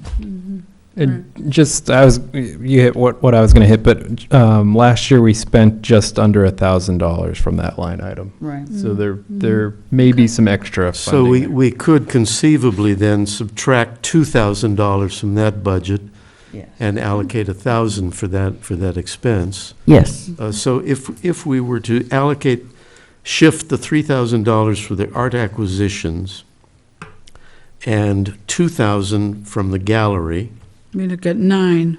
that takes us up to, that's 5. And then there's 4,000 in the City Art Museum coffers. So that's a total of 9. Okay, so what is that 4,000 budgeted for? That's, So, if I can Yeah. speak to that real quick, I've been investigating that for a while because it's listed under capital costs, and so my argument has been that that's actually for the office furnitures and fixtures. And the one note that I received back from finance on that is that the museum last year sent a bill for exhibition for that amount. And so I haven't yet figured out if that exhibition bill is a regular yearly occurrence or if that was a one-time thing and now the racks would. That was actually, that was for framing costs and publicity. It was a bunch of stuff from the museum. They did all the advertising for our joint exhibit. It was kind of confusing because the way it was billed, different people did different things, but it all went through the city, but it all went in one check. Yeah. But it was framing for existing artwork, for new artwork. We had, what else did we do? Gosh. Are we I have to go obligated? back over the bills, but it was to come from that exhibit. We had that joint exhibit for the 100th anniversary and our first joint exhibit. Plus, we do a joint exhibit every every time we change our exhibit here and at the museum, they change that museum, and they make us a sign, they do signage for us, and, Yeah. hang, retouch the ball. It's So there might be They're all some capital stuff. flexibility there, given that we won't be doing the major expenses that were incurred by that Right. anniversary exhibit. Yeah. So let me suggest this, that James and I sit down, taking all this information into account, and then we sit down and noodle, and we know that we could come up with 5,000. If we could extract a little more from the City Art Museum allocation, Why then we. can't you take all of We that can take for all of that, that's what I'm saying, that was my Well, committee. The whole Fine. thing, you've got $9,000. I mean, it's Then we've between- got it's- $9,000. Yeah, How much? which is But that's you need not 12? enough. You wanted, need 12? That's Yeah. what I'm It's so saying. close to what you wanted. But only it's not three. enough, that's what I'm saying, we need to do something here. I What's don't the, think they what's understand the arts that there's- education 9,600? That money's committed. So that's That's the the money book. that will Oh, for the complete book. the publication of the book. Okay, And there okay. isn't any Nothing they can slush do about there that. at all. That's tight And as we it need the is. public art for plaques. We Yeah. need to have that. Yeah. That's a So minimum. let James and I work on this and come up with the best amount we can from these various funds. Including And mentorships is then perhaps open too. arrive at the point where I could go before the city council and make the case that we wish to reallocate in light of the budget stringencies, but we desperately implore them to allocate another, it will probably be about $2,000 or $3,000, so that we can indeed store the city art collection properly. So we can't buy just $9,000 of the racks and No. then next year No, buy it's- all the It's eight? a rack. It's one It costs rolling rack, rack. and that's the cost of it? Yeah. Okay. You have to order it from the Gotcha. All right, company. thanks. It's been all researched, it's all. Okay, gotcha. Is that okay with everybody if we Sure. move forward on that Yes. basis? Yes, Okay. idea. absolutely. Thank you. All right. losing sleep So over James that. and I will get together next week. Great idea. And begin to deal with that. Anything else on the budget that anybody wishes to bring up? Yikes. Okay. Let's move down to the Artist Mentor Program. And again, Bobby isn't here, but I know that she has been receiving reports from last year's artists. And I think that's really a step forward, that we're in fact going to begin to build an archive of both photographs and written statements by both students and artists to document the mentor program.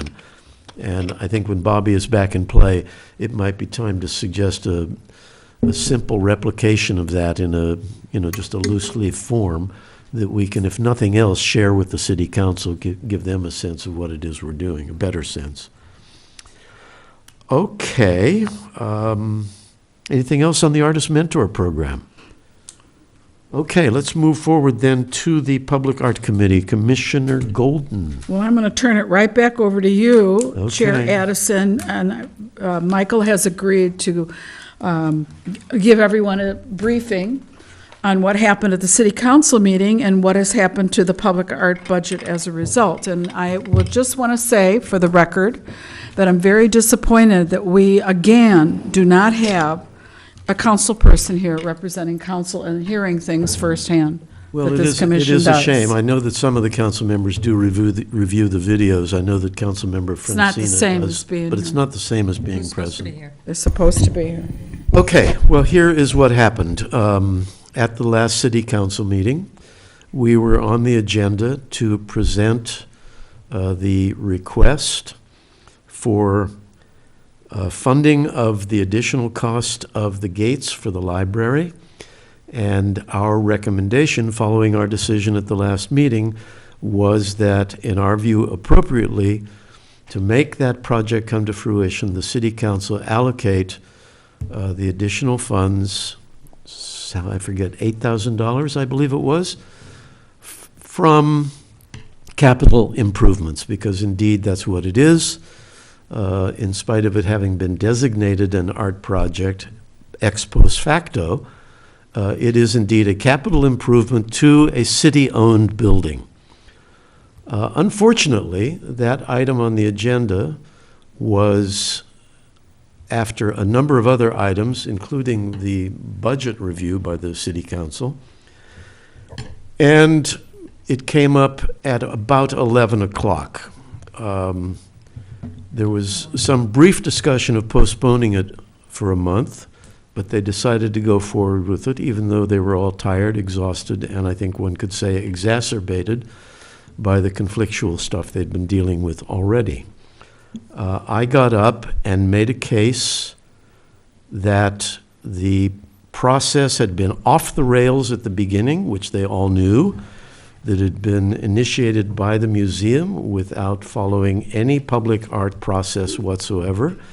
And the artist had been hired, he'd done a design, the Historic Preservation Committee then became involved by virtue of a city employee directing all of this to that commission rather than to us.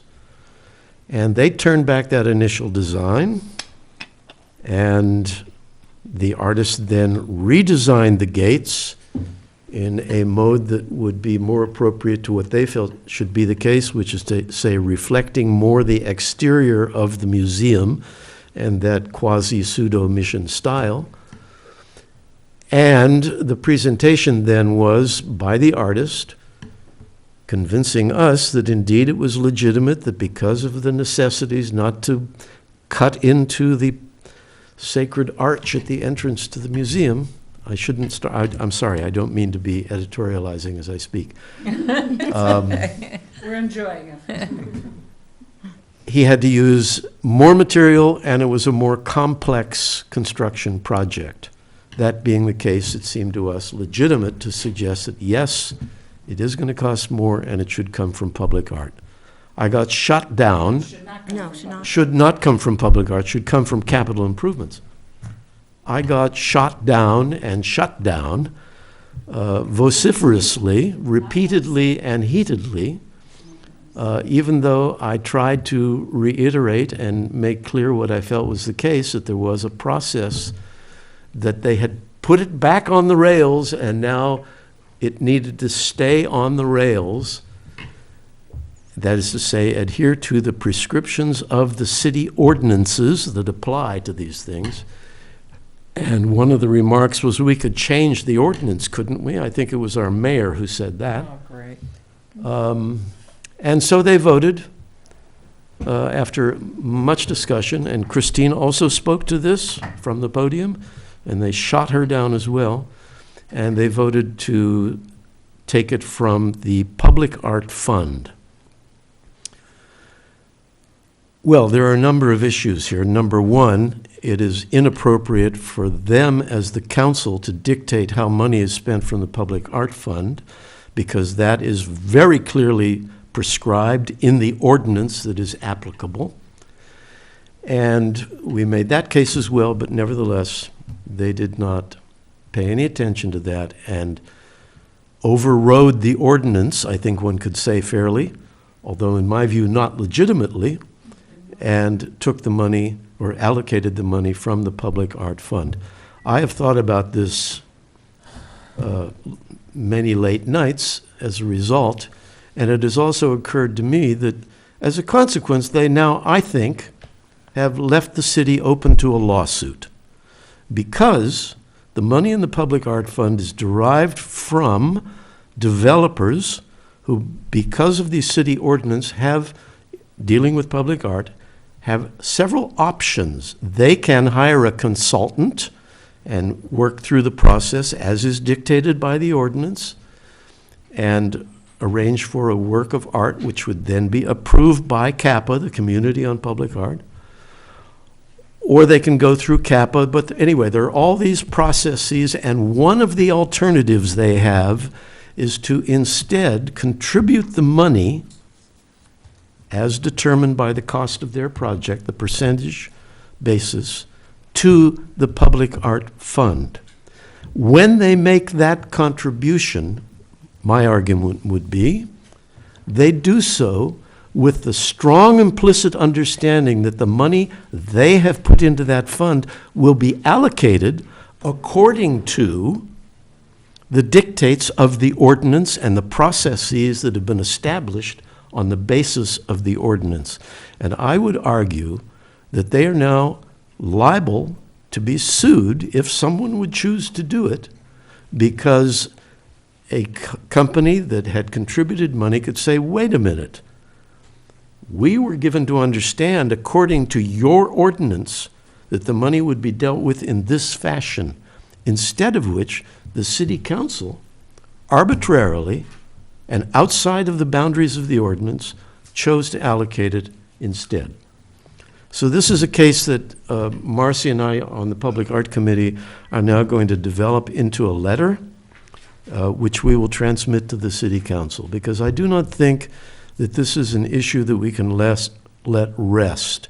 This whole case came because an agency of the city, that is an affiliate of the city, the museum, went outside of the boundaries of the Public Art Commission, and ordinance rather, and further that a city employee directed the issue of it to the Historic Preservation Committee rather than to the Public Art Committee, where it should have gone, and therefore it was completely off track. We worked very hard to get it back on track.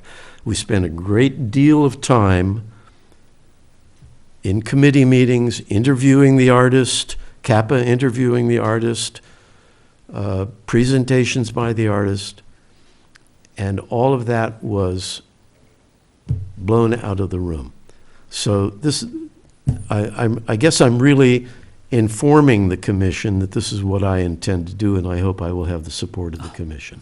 Well, as chair, I would like to say something before, Linda, you ask your question. And I had suggested today at our meeting to Michael and to Marcy the idea of a letter. So as the chair of the committee, we'll work on the letter and would decide whether or not it has to come here. Probably will have to come here before it goes out, but we're going to work on a letter. But I want to say, I want to frame this in another way for you to help you understand it. And to me, it's very simple. In 2015, this project, which was a capital improvement project, was asked to be done as an art project, in addition to being capital improvement, by city council members. Staff dropped the ball and did not give it to the Public Art Committee. It landed on the desk of Community Development that only handles private art projects. And so it just landed there. And as a result of that, dropping the ball, that error on the part of city, the museum became the agent of the city to work on the project. The museum didn't follow any kind of prescription for dealing with public art, the kind of thing that is outlined for us if it comes to us. And the city, and I have to say, I have to use the word negligent, I believe they were negligent in not having a contract with the artists, so they dropped the ball. So, city dropped the ball, and the museum dropped the ball. And then they came at our little joint meeting and said, would you rescue us? And they write to me, Christine, will you, using my name, will you rescue us will you do this? And I said, sure, throw it at me. I'll straighten it out. And that's what we've been doing. We've been trying to straighten this mess out. And I think it's unconscionable that they would levy against the Public Art Fund, because the $8,000 never would have come to the table if the mistakes hadn't been made by the city and the museum. At $8,000 would, the artist would not have been emboldened to say, I can't finish it unless you give me more money. There would have been a contract, there would have been a design, none of it would have happened. But I feel like we're paying for what the city dropped the ball and the museum dropped the ball. And I think $4,000 should come from the city, and I think $4,000 should come from the museum. They need to cover their own butts for this mistake. Second point I want to make is, this is a huge percentage of our public art budget. It's almost a quarter of it. It's between a quarter and a fifth of our public art budget.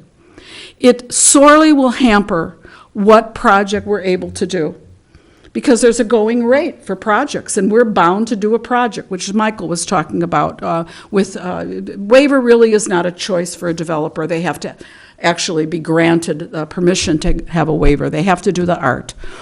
But we have waiver money, and we should be spending on a public art project $4,000 from the city, even 8, is, you couldn't even make a dot large enough to see the percentage of what that is for their budget. So, to me, this doesn't pass any of the tests. It's not fair to all who are concerned. It doesn't build goodwill and better friendship. It's not beneficial to all concerned, and it's not based on facts. I'm so disappointed because I know these people are better than that. I know that this was not framed correctly for them, because if they had heard it framed this way, I cannot believe in my heart of hearts that any one of them would say, take the money from the Public Art Fund. How could anybody say that? That's all I'm going to say. Okay. Can I say something? Yes, Linda. Granted, this did not happen the way it should have happened, but I think it's one of the first times this kind of a situation has come. It's an historic building. It's a lot of weird variables. Museum is a private entity, but they rent back from the city, so therefore it's a city building, so therefore it's a capital improvement if you look at it in those terms for the city building. And I too believe that the city should have paid for it, but I'm not incensed that it came out of our public art budget. If the city's doesn't have a lot of discretionary income, and it is a piece of public art. There's no, I mean, if anybody looks at it, it's a piece of public art. I'm sorry. And it didn't follow the correct process. I agree. The ball was dropped, but it is the first time that this kind of a situation has come up, and mistakes are always going to be made. I don't feel that it should be a source of more anguish and dispute. We're all on the same team. We all volunteer or work for the city. We all have the city's best interest at heart. I'm just glad the gates got funded. I agree that it's not great to have you talk down at a meeting and you weren't listened to it. That's the least of it. Well, that's the least of it. It's important to be heard. I understand, but I just feel like the right end game was it's getting paid for. It's going to happen. We're going to have the gates. They're going to get done, right? That's true. Okay. Yeah, well, I that's just have true. to say that. I know everybody Okay. else is feeling really negative about it, but at least the gates are done, or going to be No, done. we're not feeling negative about the gates being done. We're feeling negative about that they took money from the Public Art Fund, which is in violation of the ordinance language, and also is morally reprehensible. James. I'm not disagreeing with any opinions or anything here. The one thing as a staff person I have to say is in regards to the lawsuit issue, I had that concern when the decision was made. I pulled the ordinance, I read through it. It's interesting because I had actually initially thought that only that the council wasn't eligible to use the funding. But reading the ordinance in its strict reading, which I know there's always some argument there as to what is actually intended, the key issues seem to be, was the money used for a official city public arts project, and was it a permissible expenditure? And the answer to both of those questions here are yes. So I'm not saying it was done right, and I'm not saying that it should have come from the Public Art Fund, but I just have to address the lawsuit issue. I don't think that it was used illegally. James, So- look at the ordinance and look at section 4 through 15, F, paragraph F, ineligible expenditures. Okay? This is an ineligible expenditure. Artworks that are decorative, ornamental, or functional, landscape or architectural elements. How can that be true? If that's true, then they've spent money at the Ojai Valley Inn for their herb garden for public art. That's landscaping. Well, I think you guys better take another look at the wording of the ordinance. and then provision 5 is architectural rehabilitation of historical buildings. Yeah, that's I- the one, Marcy, that you want to read, Actually- that one, not the other one. I looked Well, at both either- of them. Either one, I mean, I looked at both of those I because think I you could argue either one. I had concerns as well. Number 4, it actually says decorative, ornamental, or functional unless from an artist or skilled artisan. Yeah, that does not apply Which because is it's from Mr. a skilled Lochner. artist. It's the second one that she read that applies. And the architectural rehabilitation, I did talk to the city attorney actually a while back about this when the question first came up, because I was going to make the argument it was ineligible. And the gates, adding decorative gates, which have also been called security gates, so I know there's even that, there's, kind of an argument, but adding gates, decorative gates is not considered rehabilitating a historical They're building. separate from the structure. It isn't considered No. any That kind was of the city attorney's rehabilitation. opinion. So the fact that it's a city-owned property and it was a capital improvement project, they still can take part of the money from the public art fund, the way you read the ordinance? Again, technically, yes, I'm not saying it's the No, I way know I you're would not, do it. but I mean, I'm- that's yeah. the way you're reading, because we have a didn't s- lawyer here, so I'm interested in what you're saying. Yeah, I try not to put on the lawyer hat very often, but I checked because I was concerned that it was illegal. Well, I didn't see that it was I illegal. found it very difficult, and I expressed this, to use the ordinance as the reason for not doing it. To me, the reason for not doing it was because the only reason the $8,000 ever came up to be needed was because of a mistake of the city and a mistake of the museum.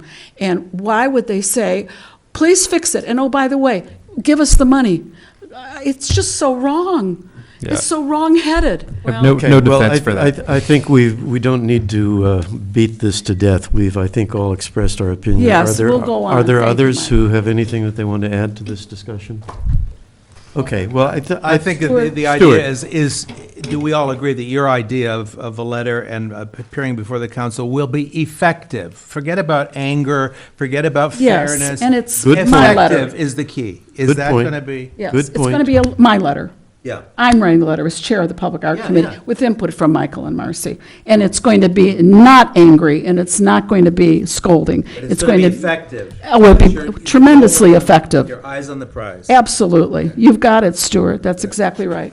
Well, I think, given the fact that there is contention on the committee about this, I think a draft of the letter should be circulated to the Yes. commission. Absolutely. And then at our next meeting, we will discuss that draft and make a decision as to whether or not it would be appropriate for it to go out. Absolutely. Fair enough? Absolutely. That's the way we'll Okay, do it. let us then go on to the city gallery. No, we're not done with public. Oh, I'm art. sorry, my All right, so apologies. Michael A gave his question, though, report, and then about- Marcy, would you please give a report? I think you have a couple items.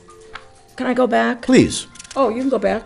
If we discuss this at the next meeting, we're kind of telegraphing our punch, aren't we? If we're discussing this and, The problem The is letter. you kind of have to discuss it in public. It has to be in It's a public. Brown Act Yeah, issue. We'll have a Public Art Committee meeting, and we'll straighten out how we're going to do all that. okay. Okay? All Okay. right. Okay, so, You have some other public art items, I believe. Yes, Marcy, would you like Marcy? to give a report on a couple things? the plaques, Sure. one of the emails that you didn't get, James, because your system is down, is that we figured out how to get around the city's concern that we install something on private property and then incur liability because we've driven a hammer into the wall or we've pierced a water pipe or whatever. What we're going to do, if you could help us, James, is contact the property owners, have them line up their handyman or whoever they use, for repairs and whatnot, and have them, get them on site at a specific time that it's coordinated with Christine and I. We will go there, point, and let the handyman drive the nails in or whatever he has to do to affix these plaques to the walls. That way, we haven't touched it, no liability, and it gets done. Their handyman. Isn't that a Their great idea? handyman. I think that's Yeah, probably the that's best what we wanna idea. do. Yeah. Their handyman. Good for you guys. Good solution. All right, then what else do I want to talk about? Oh, okay, we had the first meeting of the Trimpen Arch Fan Club, and, which, by the way, this is funny. So I thought, on the way over here, I'm going to test it out. I walked through, Yes? and the new mechanism is set up and all of that. And I walked through, it didn't go off. It didn't go off. I was all prepared to call Christine, it didn't go. But then I thought, I'm going to check this out myself. So I put on my tool belt, right? And I go over, because I knew where the reflector thing was. Someone had jammed leaves in front of the reflector, because it works God. like a garage door opener. So I pulled the leaves out. Oh, my. Then I walked through the arch again. Voila! Clank, Wonderful. clank, clank, I clank, clank, I clank. wonder if we have on camera. Who's been doing it? Yeah, they'll have on camera me fidgeting with it, but they won't have on camera the person that shoved the leaves in there. This is community involvement. These people are expressing themselves. We're not They don't like the clank, clank. No, they don't. Which leads me back to the meeting that we had, and it was myself, Ray Powers, Barbara Hirsch, I always want to say Schwartz, Hirsch, and Cynthia Wyrick. So we came up with a wish list of what we want to see happen with the arch.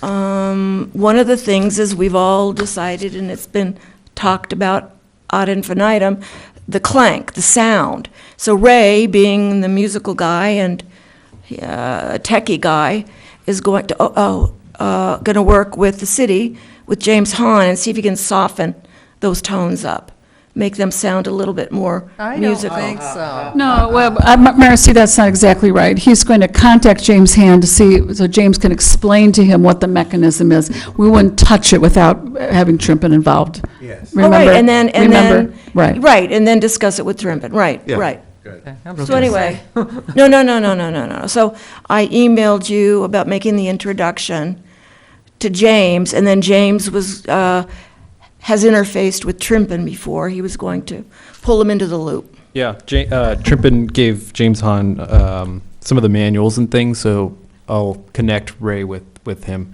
I think everybody knows we aren't getting emails today, so I haven't seen that yet, but I'll get back. Oh, that was well, all right. Okay, and so that's on the wish list. The other thing is, if you've been to any events at Libby Bowl, you've probably observed how the Trimpin Arch has become like the de facto ticket gathering place. Yeah. And beer bottle and trash receptacle. So we heard that, we discussed this with Michael, that the Libby Bowl Committee, they're now developing a plan to redo the lawn area in front of the Libby Bowl and make it kind of more Tilted like it was supposed to be. graduated, so there's visibility. So they're kind of rethinking that whole thing, and we thought this might be an opportune time to work with what their concept is, to maybe relocate or adjust or create an official ticket-taking spot for gathering tickets for events at the Libby Bowl. And that would be simple enough to accomplish, either by plantings that would prevent people from standing right there, or just make that a requirement for any group that uses Libby Bowl. You cannot have your ticketing process within 10 feet of the Libby, of the Trimpin Arch. And we're developing that set of protocols. That's what the Libby Bowl Committee is charged with, is to come up with a series of protocols and recommendations. And we'll be doing that by the end of this season. So that is in process, and I will be sure that this is added to that set of queries and necessities. We also, we have a goal, we set a goal of, once we've accomplished everything we wanted to do aesthetically and functionally and everything with the Trimpin Arch, of doing a relaunch and educating Ojai about this piece of art, because it's probably the most valuable piece of art we have, and no one really knows about it, knows about the sculptor, the artist. Barbara Hirsch is going to dig up, she thinks a video was done. I did a video, and I also wrote an article. There's all sorts of information Yeah, we'd about love it. the video. It was on the website, so I don't know. Is it on the website now? I don't think the video's on the website. The video was on the No, website. it's not. I thought I you mean- said you found it. No? Barbara's going to look for it, though. So anyway, we want to just kind of There's so much there, I have no idea. Okay. beef up the website, create some buzz about it, and organize an event to coincide with the music festival Yeah. next year, And if And I think possible. signage too, aren't you working on Relocating the signage that they've got there about if you need some your- kind of signage that will explain to people how it, Right, and an educational piece at, on-site explaining what it's all about, and then we want to educate people about, people can download an app for the Trimpin Arch on their phones, and they can select tunes from the app. There was a Trimpin page on the website. I'm sorry, what? What? There was a Trimpin page on the website, so it should. Oh, still be you're up talking about there. website again, okay. Yeah, it would have the film, it had the film, the perfect. That'd Well, be good look. if to get a hold of that. yeah. Yeah, That yeah. would be great. So anyway, just kind of a like a kind of a soft relaunch, educational process, and aesthetics, improving the aesthetics in conjunction with Thank the you, Libby Marcy. Bowl Thank you. Thank you stuff. for So doing that's that. that. All right, I'm gonna, if you're done, I'm gonna pass a worksheet out to everybody. Marcy, Michael, Linda. Thank you. James, you can have one. And Stuart, wherever you are, I think I know where he is. And Chris. So this worksheet lists for your consideration 5 proposals for public art project out of the Public Art Fund. And it's very rough. It's meant literally as a worksheet for you to take home and bring back to the November meeting with your concerns and your ideas, and there's empty boxes there in case you have ideas for projects that you would like to suggest. I'm just going to go walk through it really, really quickly here. One of those proposals is to paint utility boxes. We don't know how much per box per artist. Chris is putting me in contact with someone who's going to get some of that information, so I'll come back with more information next month. Utility boxes? You mean like the As well. switching? Yeah, painting utility boxes as art objects. Have you seen that? Like the angels? Yes, yes. As they've done successfully in Ventura, for And, example. and some other cities, I would say, even more successfully than Ventura, because I'm not crazy about some of the Venturas. The side of the Playhouse has always been something that certainly city council members often talk about, aren't you ever going to do the side of the Playhouse? So there's always been interest in something to go on the side of the Ojai Playhouse. Or something. But, you'll see there's negatives there. We could have opposition on that. Then there's, I will send everybody the email link for the third one, which is a changing sculpture site. I won't get into explaining it now because this meeting is so late tonight. But I will send you what I received from an artist so that you'll see what that's all about. The Libby Rehnquist statue, and that was a presentation that was made by Ren Adams, who came and wants to do a bronze statue of Libby and Rehnquist for Libby Park and came to us. This is one of the 3 times we've had people come to us and want to use our public art funds. So that's why it's on here. And the last are peace bells, which is an artist has said that he would like to put some peace bells up to complement the Trimpin sculpture. But once again, we have no process for an artist suggesting artwork to us, but I thought it should at least show up on here. It doesn't mean that, I don't know what it means. So this is a worksheet for all of you, and we really ask you to make a note to look at this before the November meeting, and if you have ideas, to add them to this so that we can, and the very last column says rank. What would be your first choice? What would be your second? What would be your third? We need to select a project and do it. It's been like 2.5, 3 years we've been asking for us to come to a project. The Libby Rehnquist statue was pitched to us not by Ren Adams, but by. Wasn't it Ren Michaels. Adams? What's his name? Shar and Michaels? It was Jerry Michaels. Oh, was it Jerry Michaels? Jerry It Michaels wasn't Ren? That's the one. proposed I know. that, Okay, yeah. all right. Well, you could switch those two guys. Yeah. Yeah. Just kidding. I think Realtors. one of the things I'd like to suggest is that we not worry too much about ranking them. I think what's more important is to get other ideas from the commission members of possible public art projects. Yeah. So let's make that our goal for the next meeting. Okay. And then we'll develop out of that agglomeration a list for us to really begin to focus on. So thank you, everybody, and I will send you a reminder about this so that you come back with something. on it. Okay, let's see, I guess we now can move on to the City Gallery Committee. Christine, what do you have for us on that? So we installed a new show, What Ojai Means to Me, and I was very impressed with a lot of the entries that we got and the committee picked out. And what makes this exhibit a little bit more interesting is that they all had to write a sentence on what Ojai means to them, and so it's on each card. And then also, today I sent out a JPEG postcard for each artist that they could share with their e-list. So, for example, Sylvia Raz had her own, Susan Guy had their own, and it's also on our website. The reception is tomorrow from 5:30 to 7:30 in conjunction with Third Friday with the Downtown Merchant Association. And I also attended a meeting with them just to let them know that we are going to be coordinating our receptions with their Third Friday organization. Great. Would it be worthwhile to have any signage down there directing people this way? I didn't even think of that. It will be here?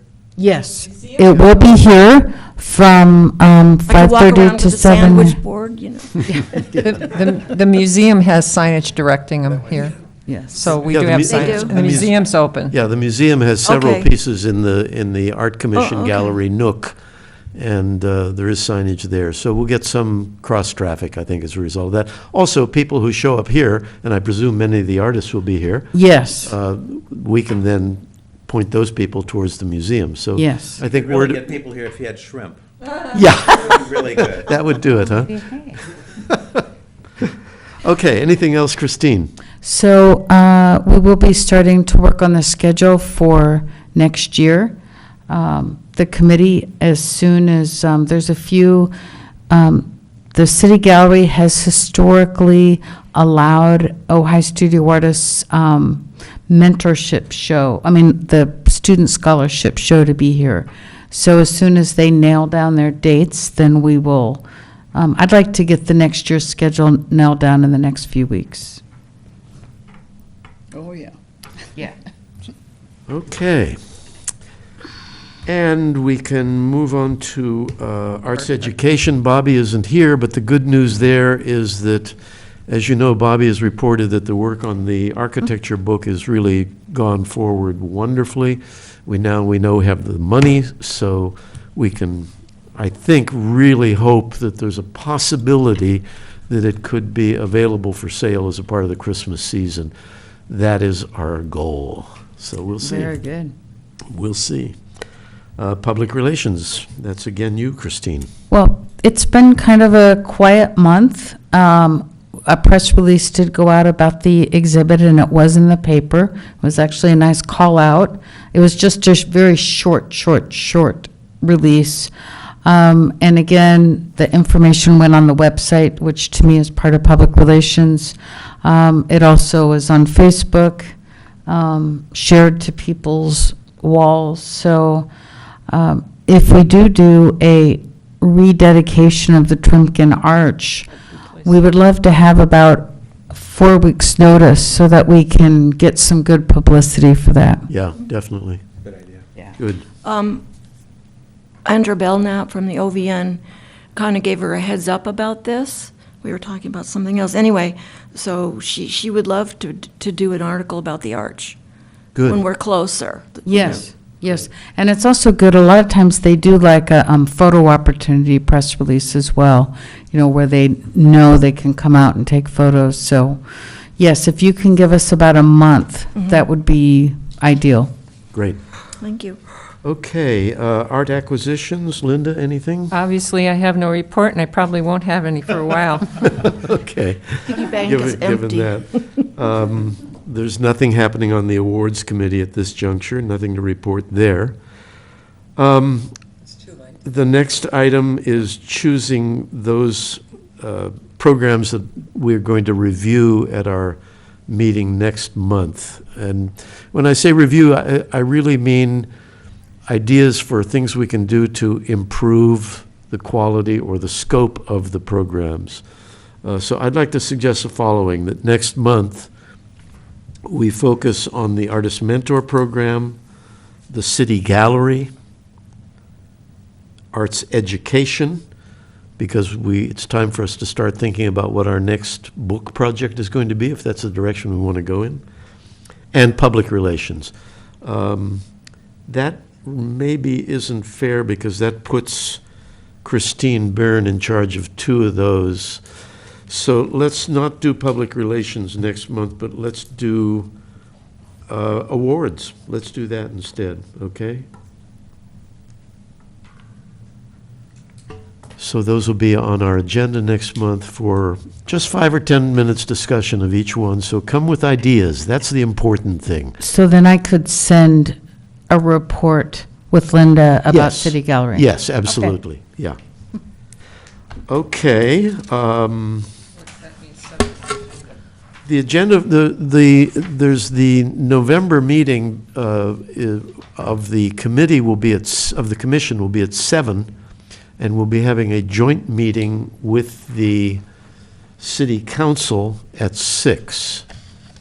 And I think that's, what's that date, James, do you know? November 14th, it's on the November second 14th, page. it's this, yeah.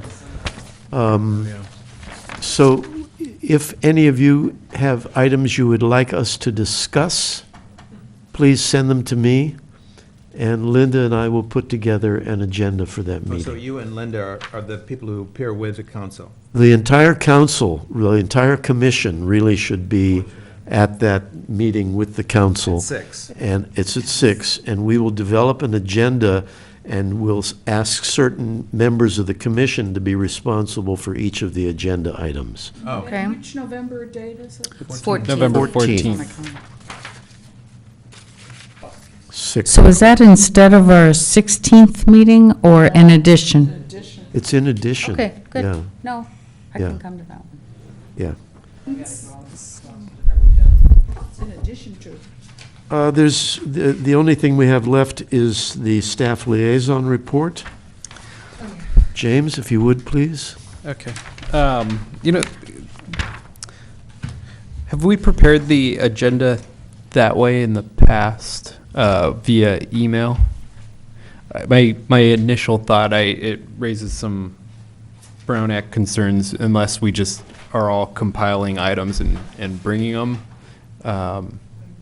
So Would it be simpler if Linda and I then were to prepare that agenda as that could chair and work. vice chair? Yeah, and if the Then we commission will do authorized that. you to do that, yeah.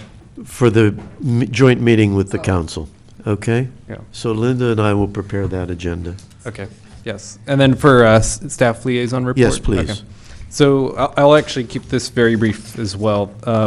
You'll see some new projects listed on the reports, or the projects subject to public art requirements. One thing I wanted to make just a quick point on this because I realized it's caused some confusion.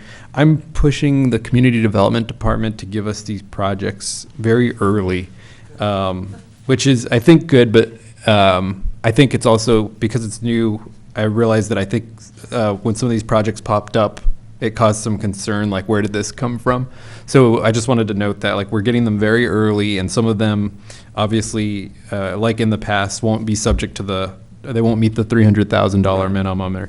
And so this week, there was 4 that are very early in the process. Well, actually, some more than others. Topa Topa Brewing is listed on there. That one's not super new.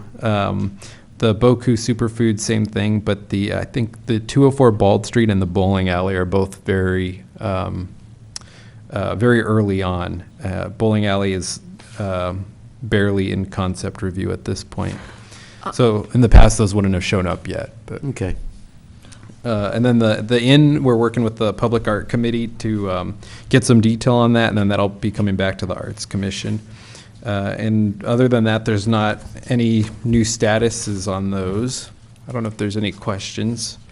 I have a question. Question? The Boku Foods, Yes. it looks like they've renovated that. I mean, they've been working on it. It looks done to me. They did a renovation. but now they're doing a larger project that we think will meet the threshold. Okay.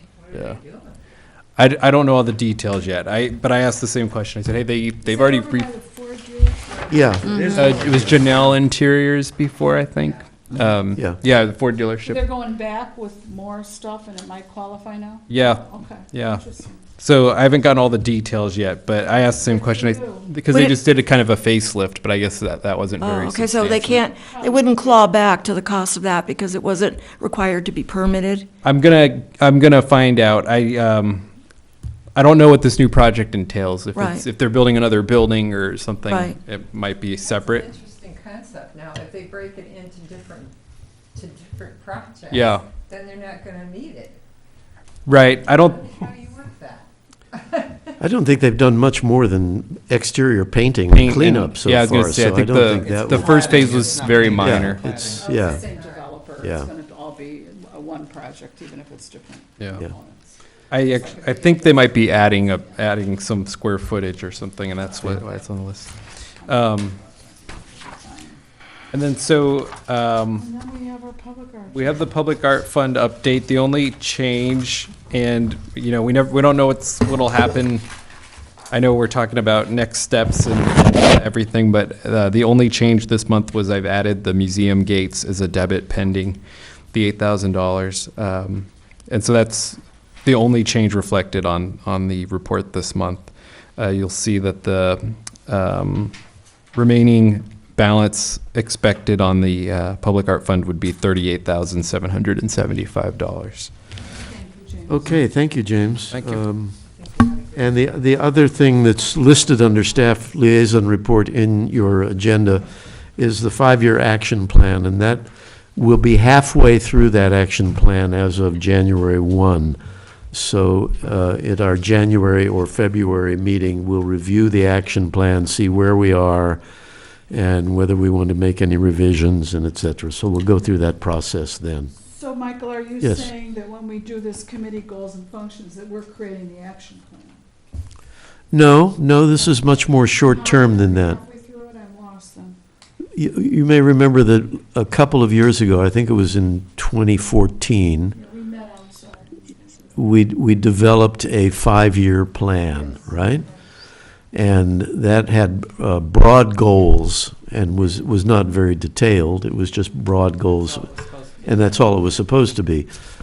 So that isn't the same as the discussion we're going to have next month when we look at each program.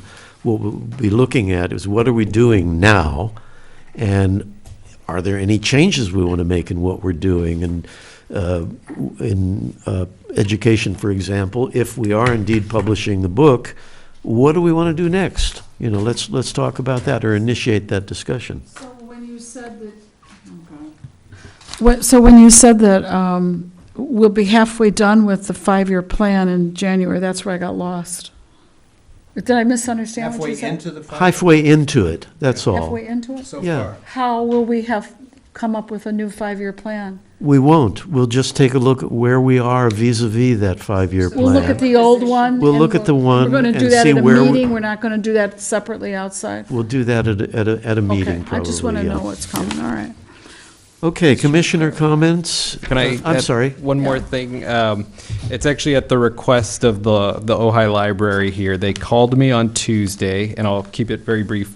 They and one of the applicants mentioned this as well, that they have an artist who just donated a peace pole to them, and so they want to display it on their front lawn. And basically, they asked me just they wanted to attend and speak to it. He was obligated, so he asked me if I could provide some information on it and see if the Arts Commission had any concerns.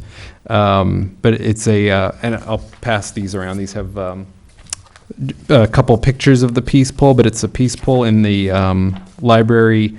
Peace bowl, is that what you're saying? Peace pole. It's too late Peace to alliterate. Oh. Peace pole. It's a 6-foot peace pole. And it's going to be installed they want to install it on the front lawn of their library. But we And don't so- have any say on that, We do we? don't, but he wanted to run it by us Well, Who and owns the library? the county. The county. Yeah. Yeah, we talked about that, but he said he wanted to. It's very nice of them Yeah. to keep us informed, yes. Okay, I have one thing on commissioner comments. Does anybody else have anything? Yes, I do. Okay. Okay, Marcy, first, please. It's very simple. I just wanted to make everyone aware of an 18-foot tall sculpture that is being dedicated on Sunday at 11 a.m. Santa Barbara sculptor Frances Jensen sculpted this. The piece is called Heralding the Dawn, and she's known for her very kind of spiritual, emotional pieces that are kind of tied to the land. And she has a really interesting history. She's from Holland, and then she's a self-taught sculptor. She was inspired to start sculpting when she visited a marble place in Carrara, Italy, and she felt like that thing went off in her head. Michelangelo, the marble speaks. The object inside wants to be released, and you can kind of see that in her sculptures. And this piece is beautiful, and I think it fits the site perfectly. Where is it going to be? Meditation Mount. It's on a okay. beautiful spot, and they're also having a kind of a peace, spiritual kind of thing going on. They're having sound bath, yoga classes, music. Shrimp? Huh? What is with shrimp tonight, please? Vegan shrimp. I think it's like $10 for all of the activities, but it And when sounds is like- this? This Sunday. Sunday. And the dedication of the sculpture is at 11. She has a big sculpture in Santa Barbara at the, the Casa de Maria. It's like a meditation retreat kind of place. So she places these in very kind of quiet, kind of thoughtful spots. So Meditation Mount is perfect. I don't know who arranged to pay for it or how that all came about. I don't know. Maybe she'll tell us. All right, that's it. Thank you. Who else? Other commissioners have comments? Yes, sir. No? I do. Yes? I do. Yes? So this is the Ojai Valley Visitors Guide for Fall 2017. And inside is an incredible Yeah, good article. article. Belknap did, Andrew Belknap did. It's got photographs. It goes on. Quotes from Golden. There quotes me here and there, but it's on public art. But not just public art in the city. It's public art throughout the valley, and including here. So these are free. You can pick them up at your friendly Rainbow Bridge or anywhere else you happen to shop. And Show take the a cover. read. What's the And name of it? Show the cover again, this if is you would, the please. Ojai Valley Visitors Guide for Fall 2017. They're all over the place. I encourage you you'll learn something. I did about public art. And I just want to say that Taste of Ojai is on Sunday as well. And what a shame that you can't do both. There's so much going on this weekend. weekend's It's outrageous. crazy. And it's Yeah. all on the city calendar. Yeah. On the website. Good. At artsohio.org. Good. All right. So disappointed. Anybody else? Linda? Can't do I have one thing. I think some of you may have also received an email from Donna Granata, Focus on the Masters, and they are seeking nominations for artists to focus on next year. And my intent is to send a letter suggesting Susan Amend, Carlos Morton. Susan's been, Carlos Grasso, rather. Susan's been documented, by the way. She has been? Okay. Carlos Grasso He hasn't. and Dennis Shives. Yeah. So I will be writing a letter nominating Dennis and Carlos. Okay? Anything else? He's been documented. Documented as well. Ladies and gentlemen, thank you very much. A long meeting. We are adjourned. Thank you. Thank you, thank you. I am from Art Walk. Linda, get well, get well. It's no fun. James, thank you. Can I give these to you for Bobby? Yeah. They had a lot of good artists and. James, should I come? Where did you do it, or was everybody Yeah, I was doing gonna different say that places? worked well No, last we- time, I thought. Once a day, we all painted at the same place. This is going to take So me it was all over the county. Oh, great. Yeah, and then, Some good work, do you think? Thank you, Mike. it was really good, and that was fun. But, and then I'm also the treasurer of Ojai Student. Yeah, I know, So which was yesterday- rather busy. Oh, you were counting receipts? Great. So this was the biggest tour in 5 years. Was it, really? Great. Only year I didn't go. Well,